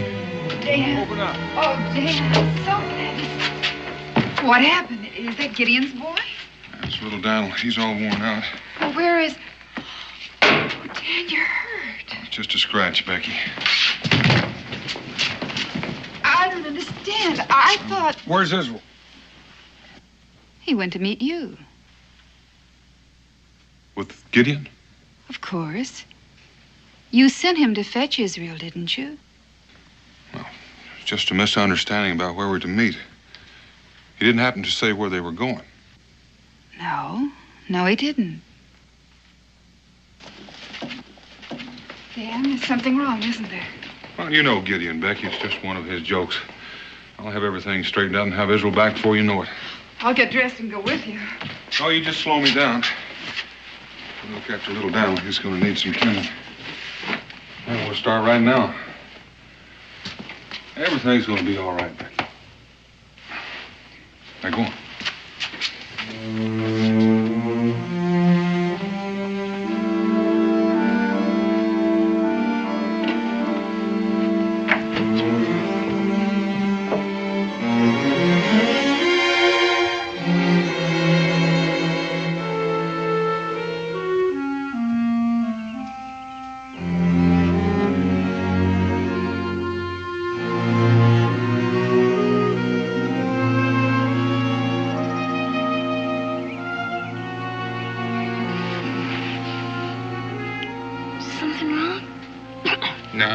Just testing you.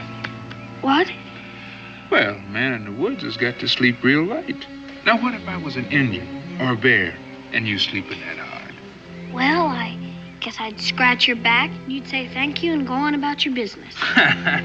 You're a caution, you are. Why, you're nigh as sassy as...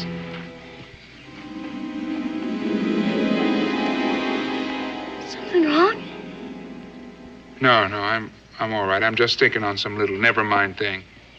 Ma says if you wake up and you got scary things in your head, take 3 deep breaths and they'll all go away. Your ma's a right smart woman. Let's give her a try, huh?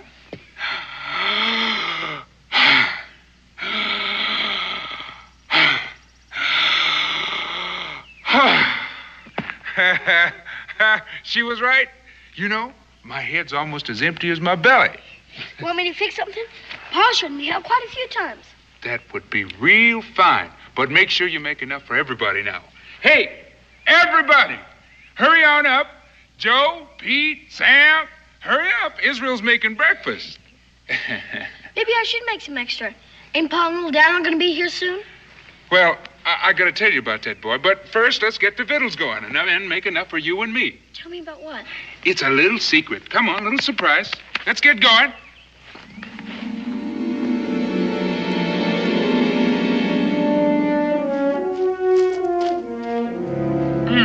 Good, real good, Israel. Yes, sir, real good. Gideon? Come on now, eat up. What was that surprise you were going to tell me? We going to meet Pa someplace else? Well, you see, your Pa and little Daniel, they were here last night. Right here where we are now? See, I told you were sleeping too hard. But where are they now? Why didn't he wake me up? I'm coming to that. But eat up. Well, you see, your Pa and me got to talking. And we figured how twixt us, that is your Pa and me, well, we know just about everything there is to know about being out here in the wilderness. Then we struck upon this real fine idea. What? Well, we figured that the best way for you to learn what he don't know and for little Daniel to learn what I don't know is for us to swap boys for a couple of days. And seeing when we're done, well, you two young'uns would be just about the smartest there is. Oh, mean we might meet them tonight or maybe tomorrow? Oh, ain't no use in being particular about a day or two here and there, or a week, or maybe a month or two. I guess not. If you and Pa say so. You know, I'm going to tell you a secret, Israel, even though your Pa told me not to. You know what he told me last night? Gideon, he says, I don't want you to tell Israel because I don't want him to get a swelled head, but I'm mighty proud of that boy. Getting on to be a man. Ready to break loose from book learning and female apron strings and such. Pa said that? Surely did. You know, he's got a lot of sense. A lot of sense. Well, you eat up, son, and I'll show you.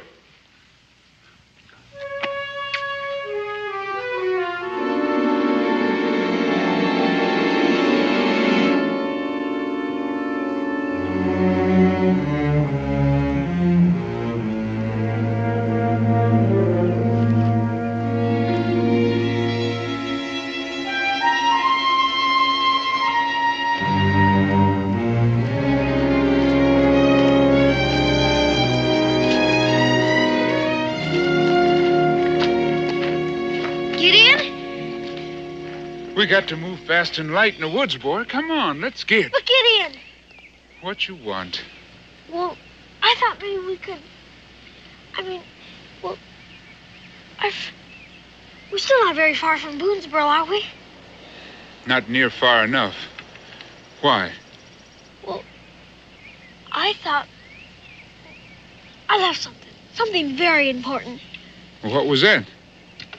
Well, my mom made me this new shirt last week, and I thought if we're going to be gone maybe a month or so, she'll feel real bad if I leave it.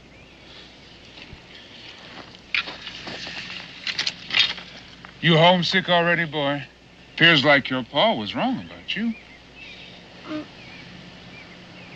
Never you mind.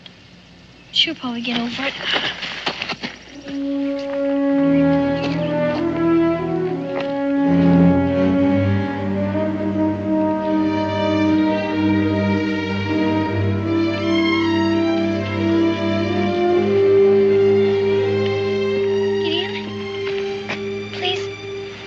Be mad at me.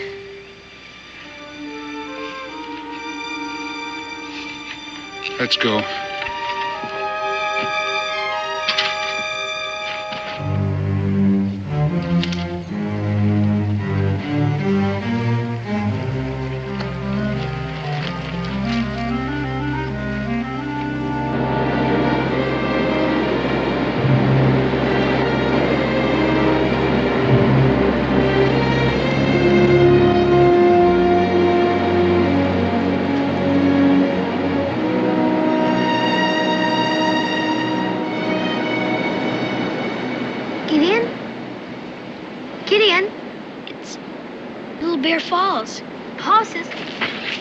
What does your pa say?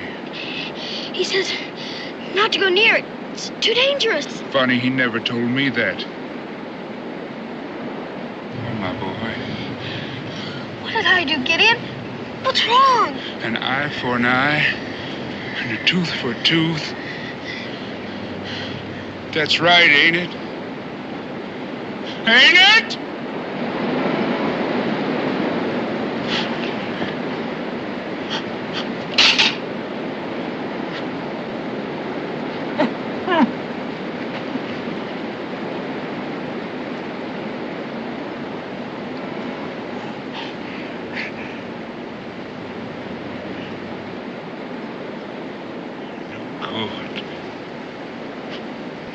No good at all. You got to be out of your mind. Stealing children.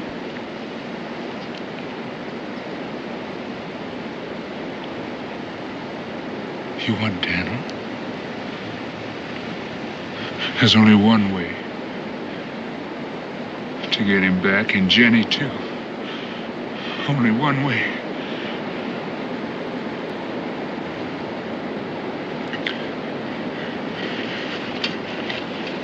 Listen to me, Israel. You think you can make it home from here? All by myself? Can you make it? I think so. Then you tell your pa. Tell him I'm sorry, and... Oh, never mind. Makes no difference no more.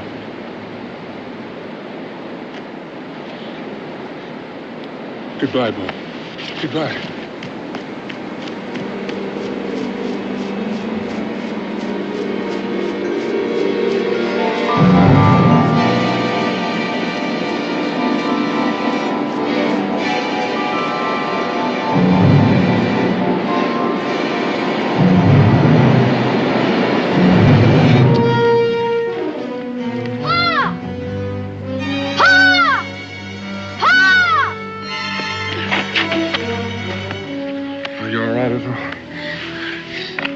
Where's Gideon? By the falls.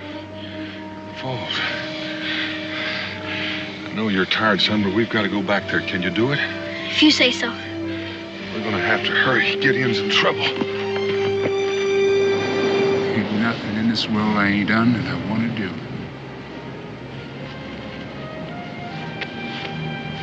The sweet smell of pine smoke in my cabin. In the snow.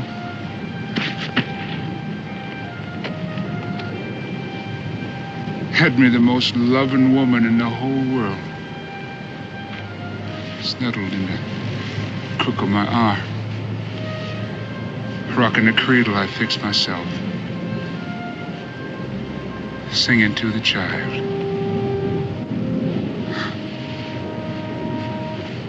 I can't see how I'd want much anything else.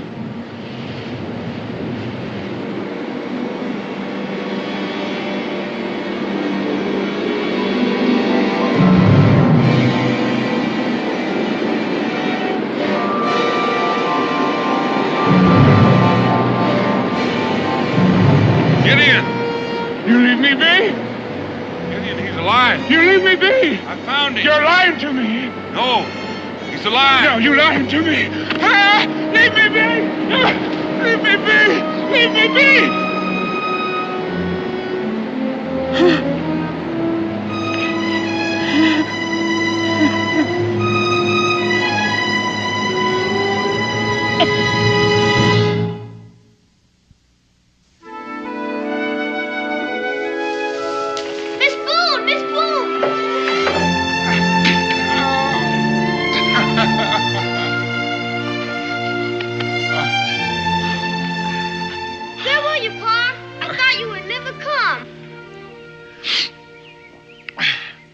I just been looking around, boy.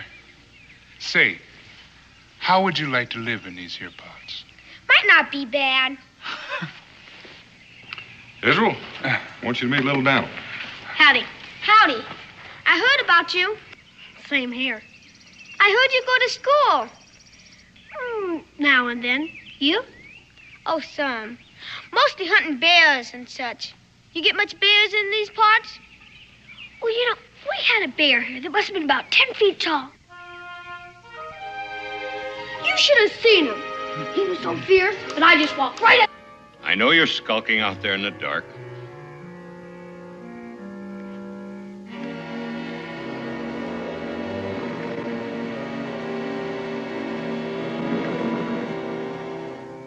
Why didn't you just walk in on your hind legs like a man? I didn't want anyone to follow me here from Boonesboro. Well, that's admirable. But anyone not welcome would have been dead before he got 2 paces past my first sentry. And now, the information that you promised me?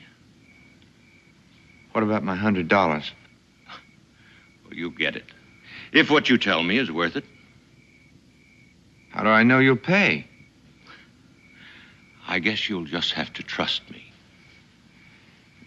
But I... No buts, Mr. Fargo. It's just that I've never done anything like this before. If it weren't that my sister was a bonded servant, Your personal problems bore me, Mr. Fargo.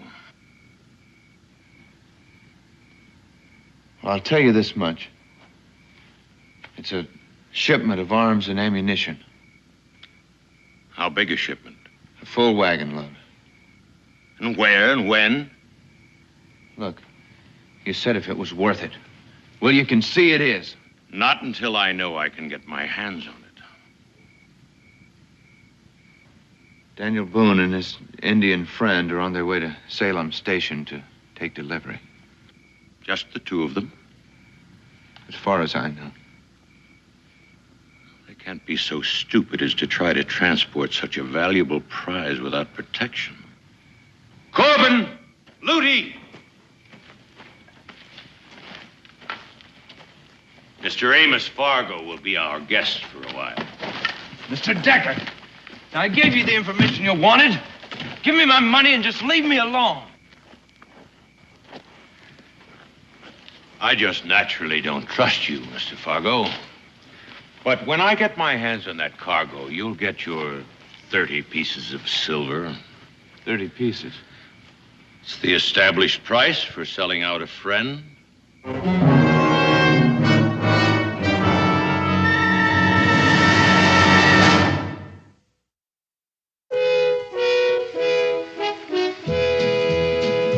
Daniel Boone, what a doer, what a dream comer truer was he.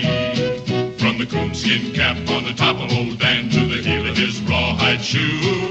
The ripin'est, roaring'est, fighting'est man the frontier ever knew. Oh, Daniel Boone was a man, yes, a big man, with an eye like an eagle and as tall as a mountain was he.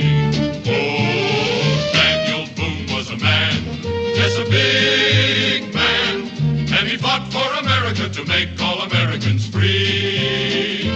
Daniel Boone was a doer, what a dream comer, truer was he. Daniel Boone, Daniel Boone.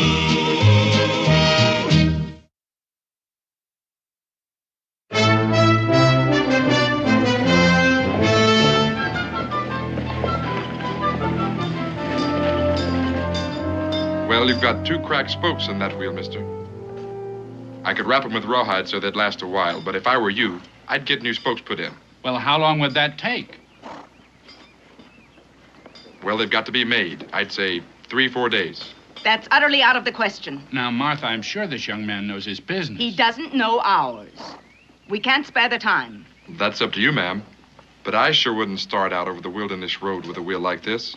One good bump and... Just wrap the wheel, young man. Yes, ma'am.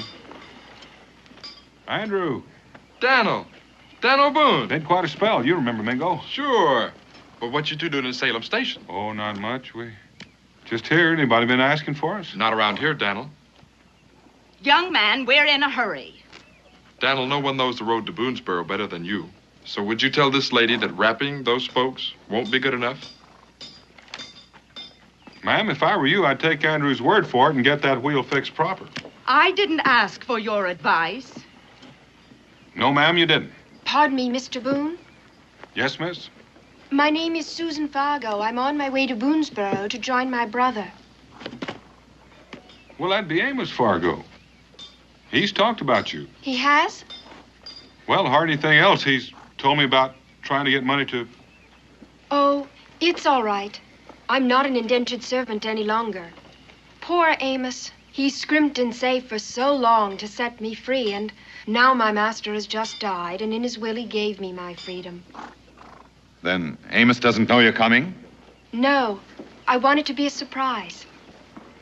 Well, that certainly will be a surprise to him. It's a long way to Boonesboro.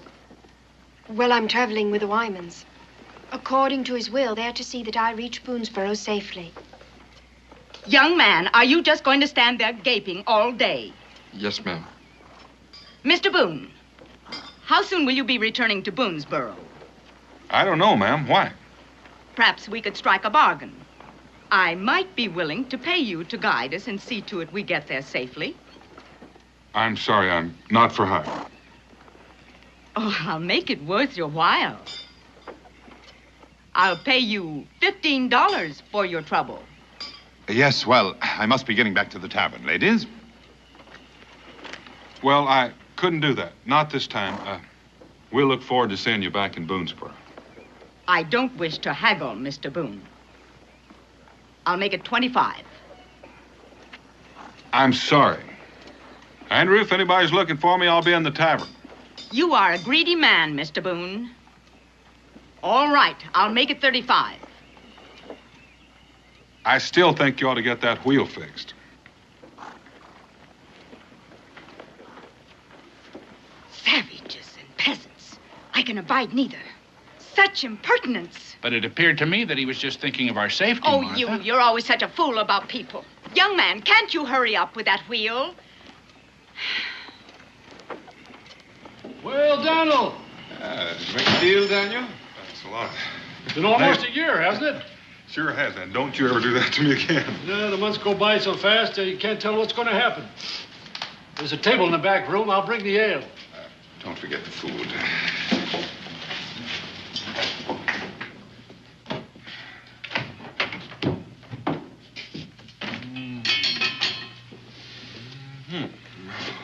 Oh, it's still warm. Sit over here, Daniel.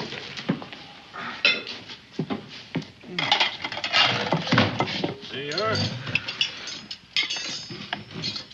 I reckon you're here about that shipment of arms and ammunition. Apparently there aren't any secrets in these parts either. Well, don't fret about it. I'm the only one in town who knew it was coming, because I knew you was coming, too.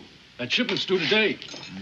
Well, Nathan, since you're so well informed, maybe you can tell us whether or not we're going to have a military escort. Well, you can call it military if you like. Just going to be a bunch of farmers with uniforms about as makeshift as their training. How many? Well, there was 8 enlisted men under command of Captain Harper. Harper. After eating jerky for 3 days, I'd almost forgotten what food tastes like. You're a disgrace to the American Indian, Mingo. Your ancestors used to live for weeks at a time on nothing but jerky. Yes, well, only half my ancestors. The other half were very partial to good roast beef and cheese and ale. See, you are feeling better. If I could get a night's sleep, I'd almost feel human. You better get it right now. If that shipment gets here, we're going to have to start back right away. In that case, I'm going to pray that it doesn't arrive until noon tomorrow.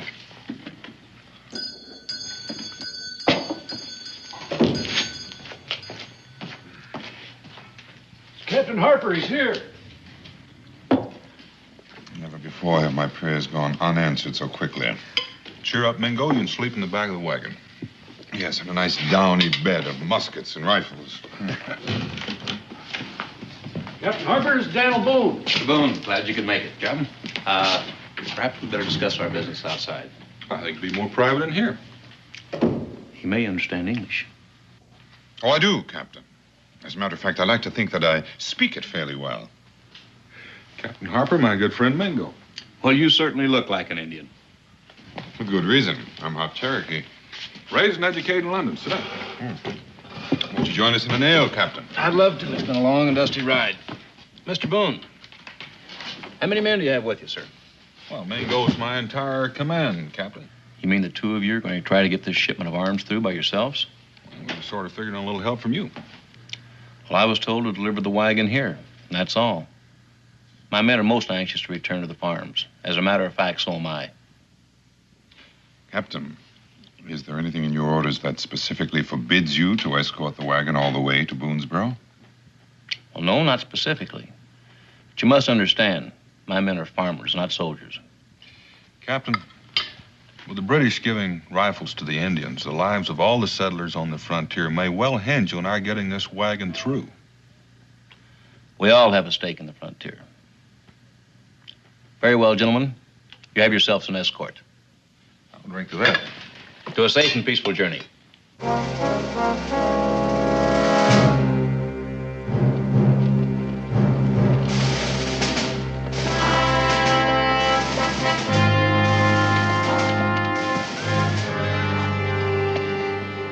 Mount up, boys. We're ready, Mr. Boone. I'd like to ride out of here quietly while folks around here are still asleep. Right. I hope they're not rushing on my account. I won't be awake for at least another hour. Get up there!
a look up there.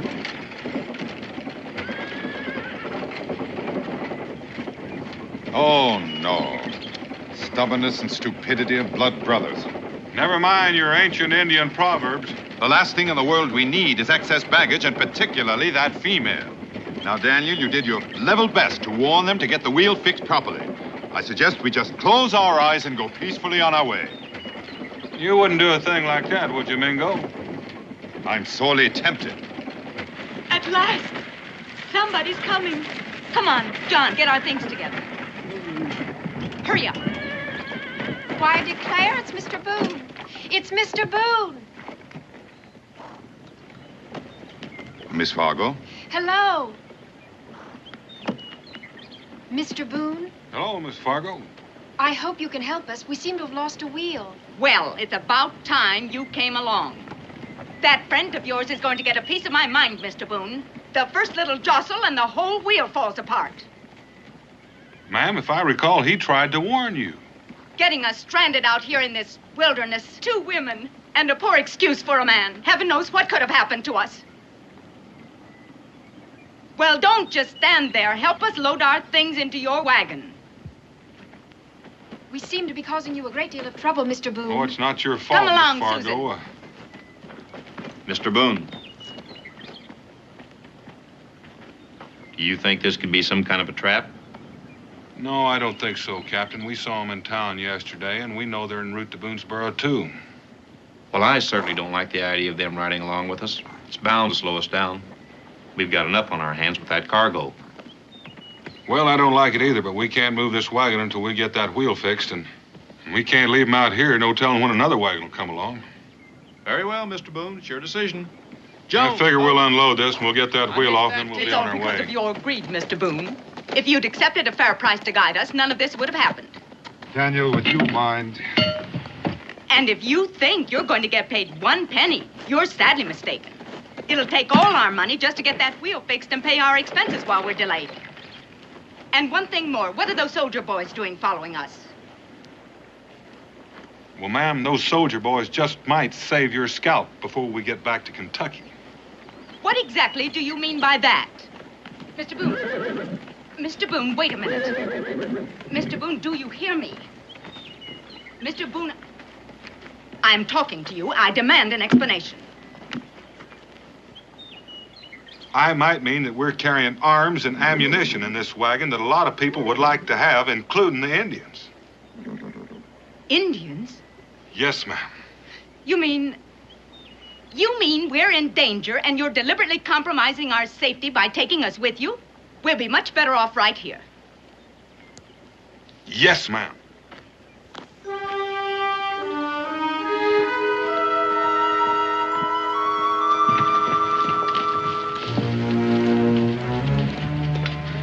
Ready to ride, men.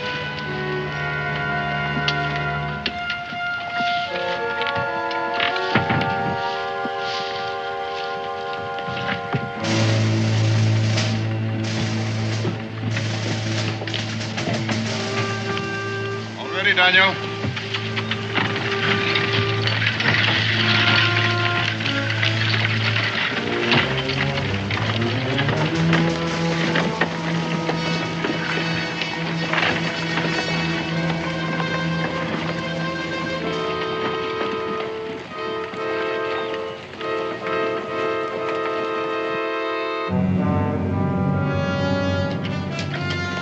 Hi, Thomas. How are you? I'd begun to wonder what had happened to you. I had to talk to take a long way around, so I passed those soldiers on the road. Soldiers? What soldiers? Captain and 8 men riding escort to that wagon. Well, that's 9 soldiers plus Boone and the Indian. They're 11 to our 9. You know, I don't fancy those odds. No. But would you fancy our 9 to their 2? All we have to do is convince those soldier boys that they're needed at home. How do you do that?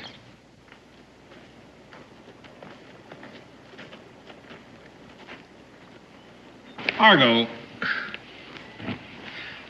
how long have you been living in Boonesboro?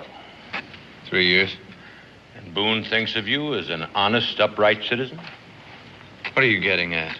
Well, if you told him something, he'd believe you. Believe what? Now, listen, I'm in this too deep already. Well, you still do want that $100. And you'll get it, but, You're going to have to earn it. I told you I'm not going to be part of any killing. I'm not going to do anything. You'll do it. And you'll do it convincingly. Or you will be part of a killing.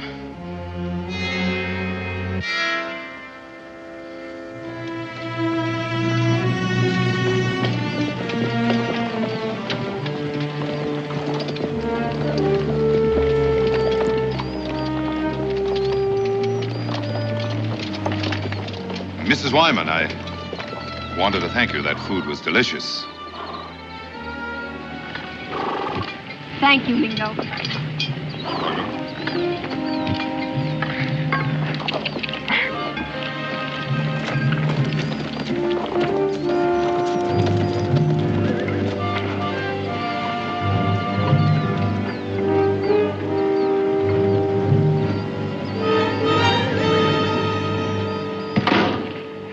That does it, Mr. Boone. Livestock's been watered, all the wheels greased. Continued good luck, we'll be in Boonesboro this time tomorrow evening. Well, I'm going to be happy that we roll through the gates of the fort with our cargo and skins in tight. Mr. Boone, about our wagon. As soon as we've delivered Miss Fargo to her brother in Boonesboro, we'll be anxious to get back to Boston. We have a good wheelwright in Boonesboro. He'll have your wheel rolling soon. You mean he'd travel way out where we left the wagon just to fix a wheel? That's right. My. In the city, a man can't depend on anyone but himself. Well, I suppose you're right, but it'd be a sad day out here when neighbors won't help each other in time of trouble. Things are so much more simple here. A man knows his place more clearly. Captain.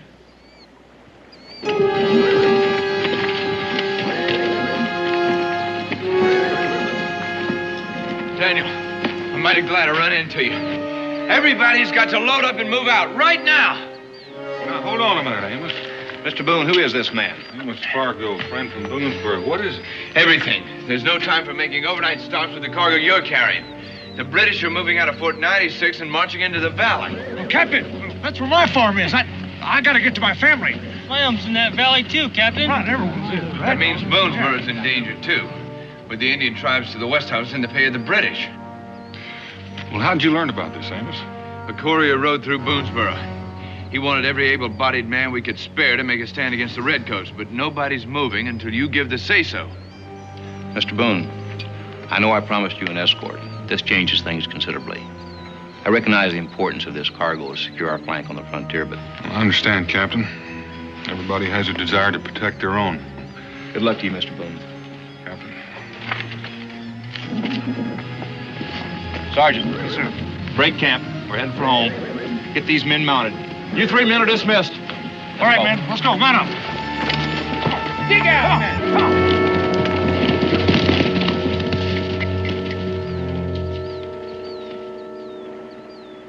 Daniel, has it occurred to you that that courier may be a British trick to draw the soldiers off? To make it easier for someone to capture our cargo, it has. The British or anyone else with an eye for our precious arms and ammunition. Trick or not, we have any right to keep those soldiers, even if we could. Oh, it didn't appear to me that he was lying. I suppose he could have been, though. Well, either way, Amos, you had no way of knowing you did the right thing. Well, in any case, we'd best make the most of what we have and prepare for the worst. Well, I think the three of us can make a pretty good showing with all the rifles we have if we have to. The three of us? I figured I'd go on back to the fort with word from you, Daniel. Well, I reckon they will be anxious, all right, but they're just going to have to wait. Think you can drive this wagon, Amos? Well, yeah, I guess so. If there is anyone out there waiting to attack us, they'll have an easier time of it at night. Yes. With the soldiers gone, it would be like sitting ducks here. There's a fair-sized cave up here in the hills not too far away if we can make it before dark. Well, the wagon's all hitched. Mr. Boone!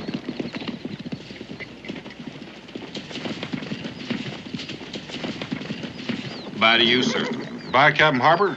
Oh, Captain, how long will it take you to get back to your home? Oh, 4 or 5 hours forced ride if these horses hold out. Well, it struck us that this just might be a trick. Make the wagon that much easier to capture. I guess that could be possible. I don't see how I can take the chance that it isn't. If I were the only one concerned. Well, of course not. But if you do find that there's a... I'll lead a fresh company of soldiers back here personally. We'd appreciate that. Goodbye again, Mr. Boone.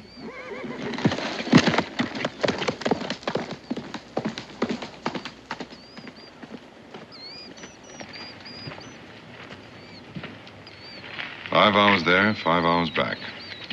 I doubt there'd be any of us left to appreciate anything.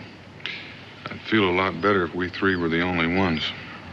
Oh, by golly, Amos, I almost forgot. We got a surprise for you. Surprise? Susan? Amos!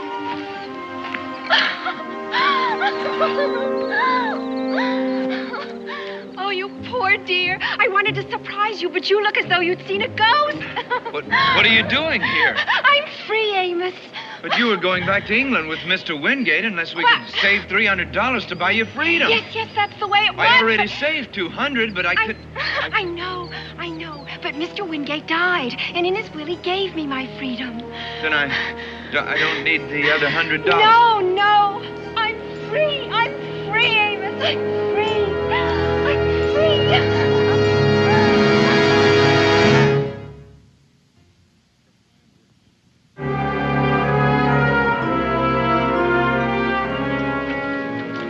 Boss, your plan worked just like a charm.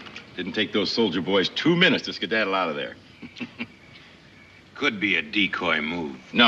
I trailed them for 3-4 miles. They ain't going nowhere but home. No, it still bothers me. Oh, Boone doesn't fool that easily. Oh.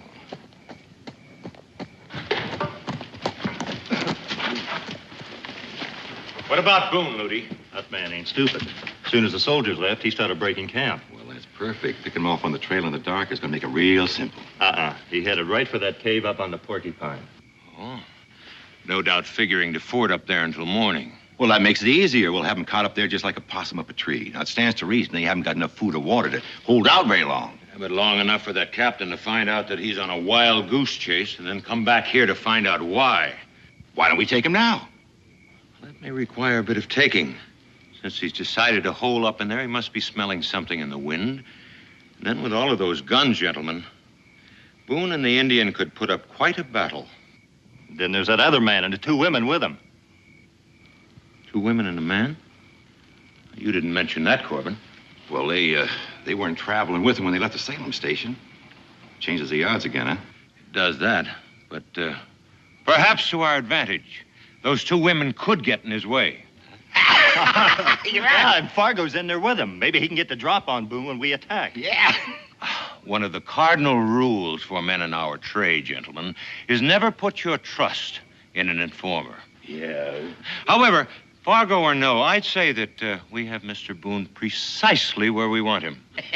All right, get your horses, gentlemen. We're going to pay a call on Mr. Boone.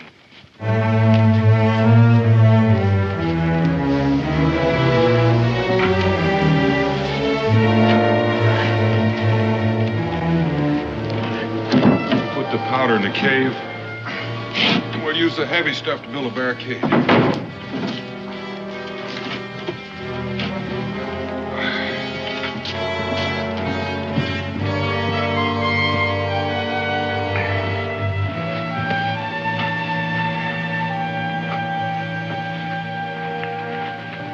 Orders us around like cattle. Insists we stay in this cave and doesn't tell us why. We have a right to know. Ask him. Oh, now, Martha, Mr. Boone... Ask him.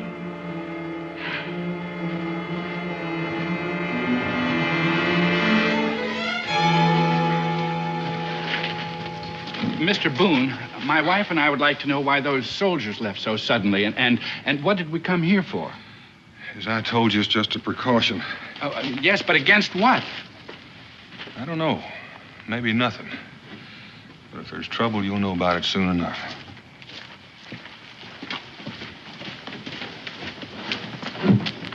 Susan, we've got to get away from here without them knowing. What?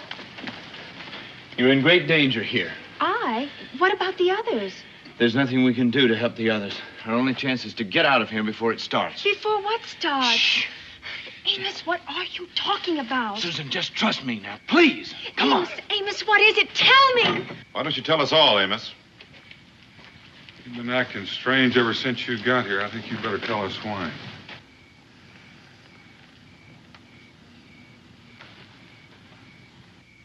I sold out, Daniel. There was no courier. I was told to say that to draw the soldiers out. Oh, Amos. By whom, Amos? Who bought you? Simon Decker. Decker? Don't you know who Decker is? He's trying to seize these rifles and this ammunition to give to the Shawnees to use against all the settlers in Kentucky.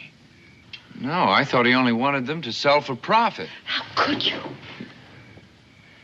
Don't you see?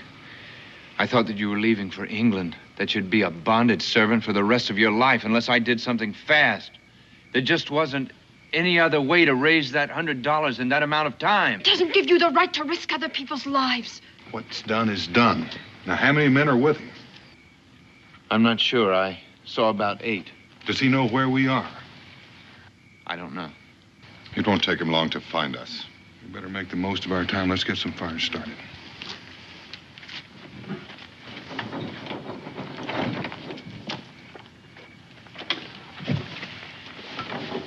Daniel, I'm a pretty good hand with the rifle. I wouldn't know who you'd be aiming at, Amos.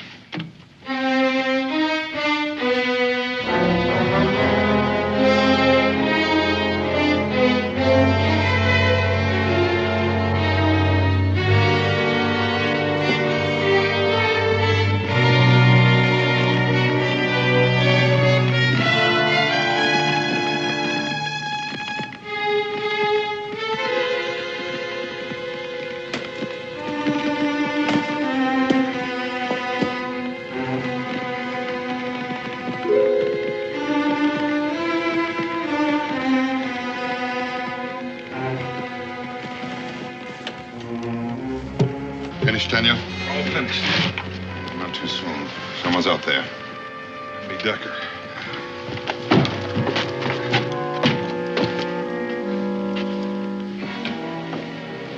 I'd rather be waiting for Indians or redcoats. Oh, locked in with a room full of angry rattlers, for that matter.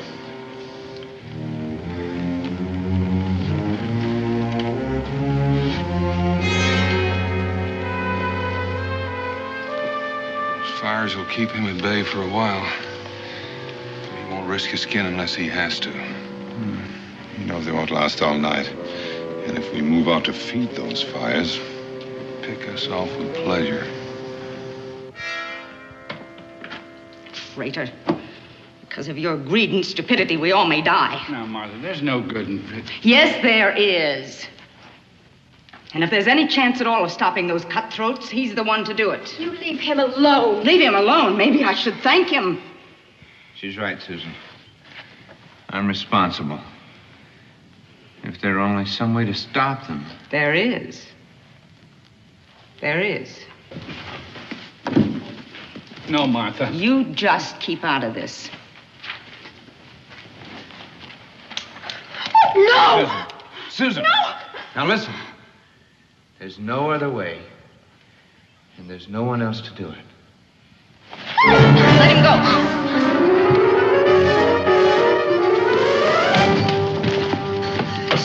God, he's gonna try to kill Decker. That started, and Mrs. Wyman has started it. She's as good as killed Amos.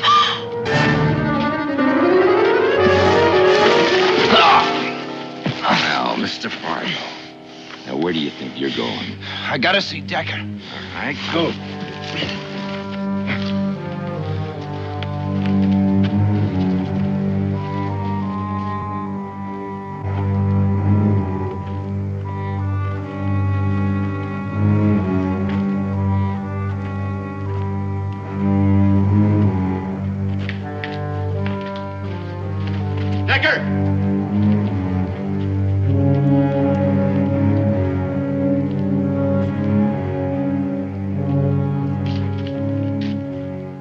Fargo. Come for your blood money, I want to talk to you in private. Gentlemen, Mr. Fargo wants to talk in private. Now, Woody.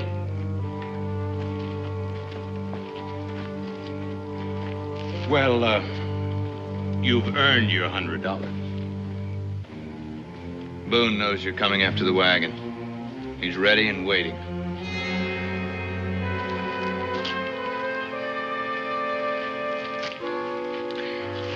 And how does he know that? I told him. Then you came back here? We picked up some people on the trail. As a man and two women. One of those women is my sister. Oh, I see. Well, that is too bad. Why didn't you bring her out with you? She didn't want to come. Well, that was foolish of her, wasn't it? I don't want anything to happen to her, Decker. Of all the things in this world, what you want, Mr. Fargo, matters the very least. Your, 30 pieces of silver, Judas. I didn't come for your money, Decker. And how far do you think you'd get after you fired that? After I shoot you, I don't care. No, I think you really mean that. But you're going to have to shoot me in the back. What difference? I die either way. Now, that's a very sound argument. In that case, I suppose I'm going to have to deal with you. I'll tell you what, Mr. Fargo.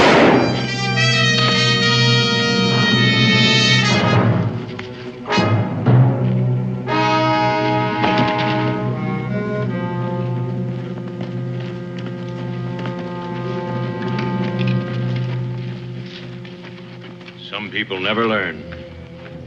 You can't beat a man at his own trade.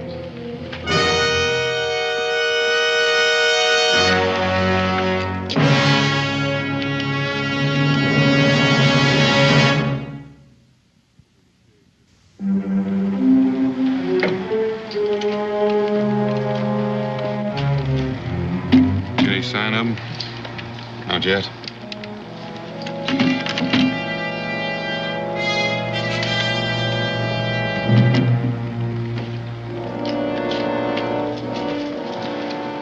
I'll stash a few of these rifles in the cave just in case.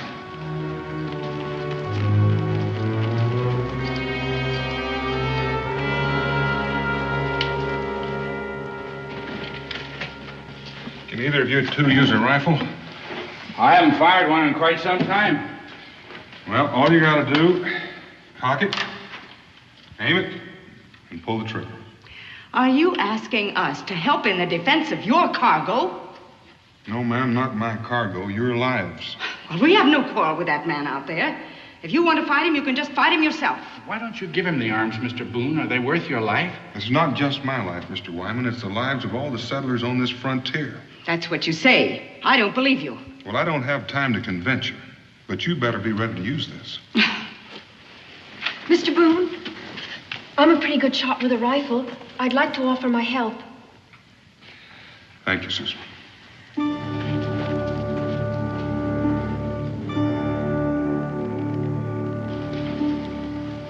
Daniel.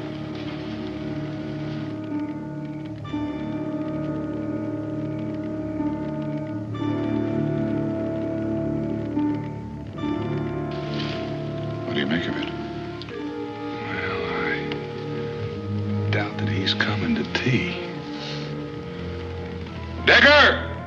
What do you want? A talk. Perhaps we can strike a bargain. I doubt that. I'm alone and unarmed, Boone. I doubt that, too.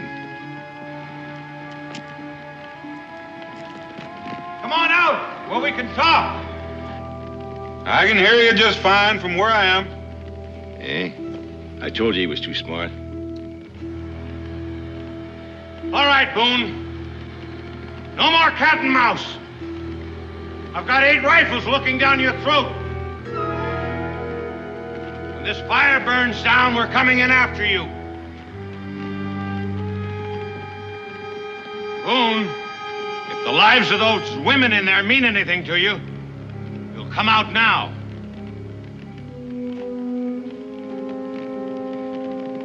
The only thing that interests me is this wagon load of arms, nothing else.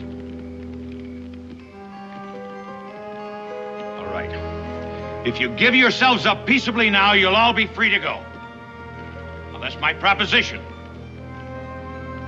Well, any questions? Just one. How do you figure on getting back? Boone, this is a flag of truce. Well, now, I admit it looks like one, and if anybody but you were carrying it, I'd believe it. Why, Daniel, you rascal. Now, you just keep coming in a straight line between me and your boys out there, or I'll have to pull this trigger. Slowly.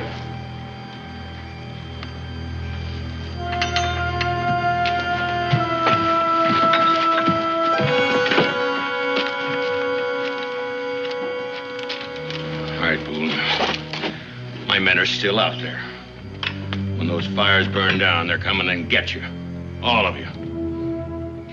Well, there'll just be one less rifle fire. Now it's time up, Mingo. Now you've done it. Now none of us will live. That's right, ma'am. My boys aren't going to like this at all. Where's my brother? Where's Amos? He's dead. Now all of you are going to have to die, too. All right, Dicker. You fool. You stupid, stupid fool! Mr. Wyman, I'd appreciate it if you'd keep your wife under control. Martha, please. We'd better go inside the cave.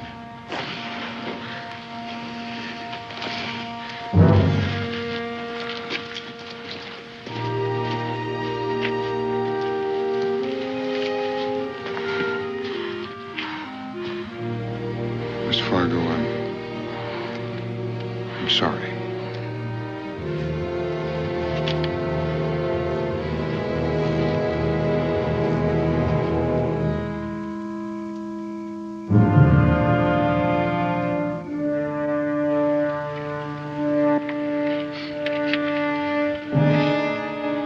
I just hope it works, Daniel. If it doesn't, it's likely there'll be too many of them for us. They'll pay the price for what they get. Miss Fargo, feel up to helping us? I want to. I give you the word. Easy. Sorry. Pull on these as hard as you can. But not until then.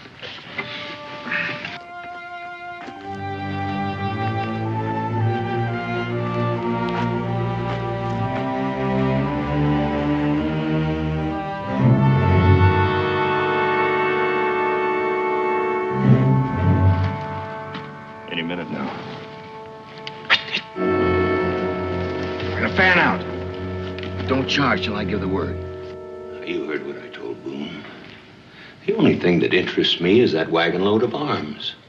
I'd rather see no one die for it. But Boone, well, he'd sacrifice you all just to protect his precious guns.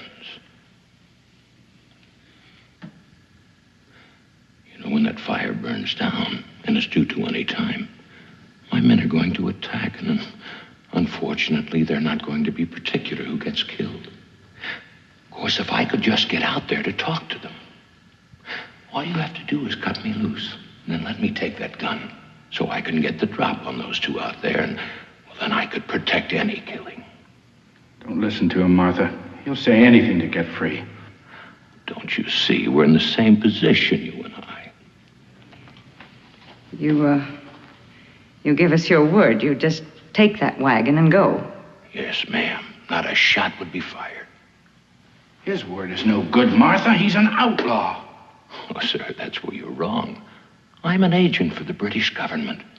They're trying to stop this rebellion. The fact is, I'm being paid to prevent killing. Maybe he's lying. Maybe he isn't. But if we don't free him, we'll certainly all die when his men attack.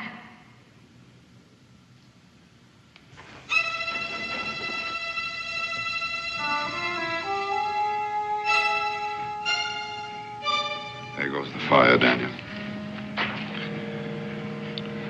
Well, we can expect him any time now.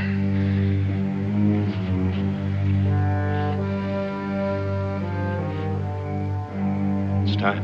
No. Let him sweat first. They'll be shooting at shadows.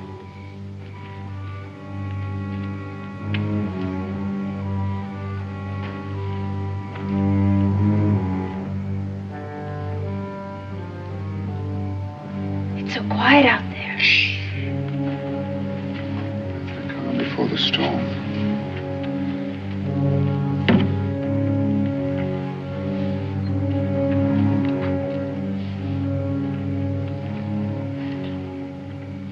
I suppose you've waited like this many times before. Does it always seem so long? Don't move an ounce, Boone. Guns down, both of you. Nice and easy. You see, he could have fired the gun. He was telling the truth. Could have fired once. Corman! Bring the men in! We're gonna have ourselves a turkey shoot!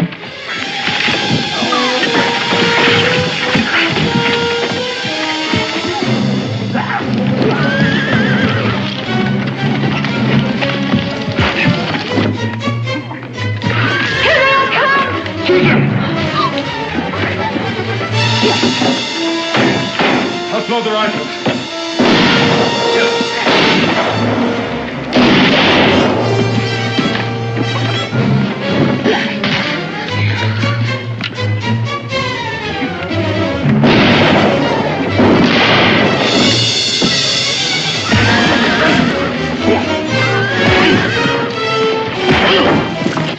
Prepare to pull the strings, Susan.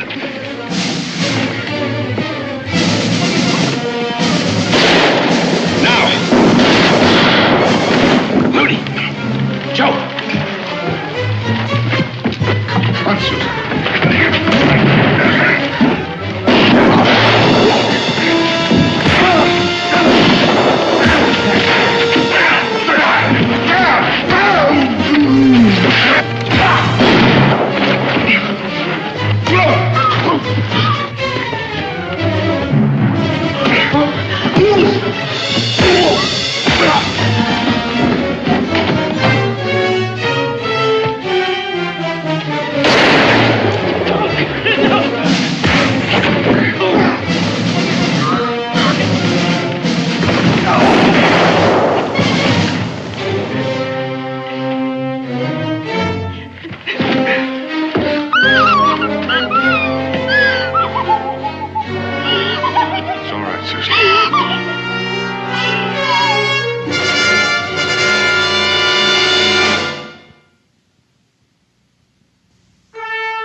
Mr. Boone, I hope you don't expect us to go along with you in this terribly dangerous territory. Martha. We could all be killed. Martha, be quiet. Just for once, be quiet. Now get inside and get your things together. Yes, John. Yes, John. What?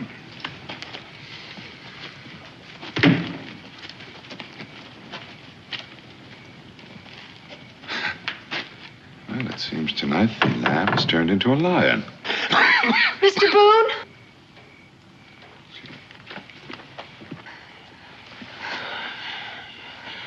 Give up on me, miss. You won't be able to save me for the hangman.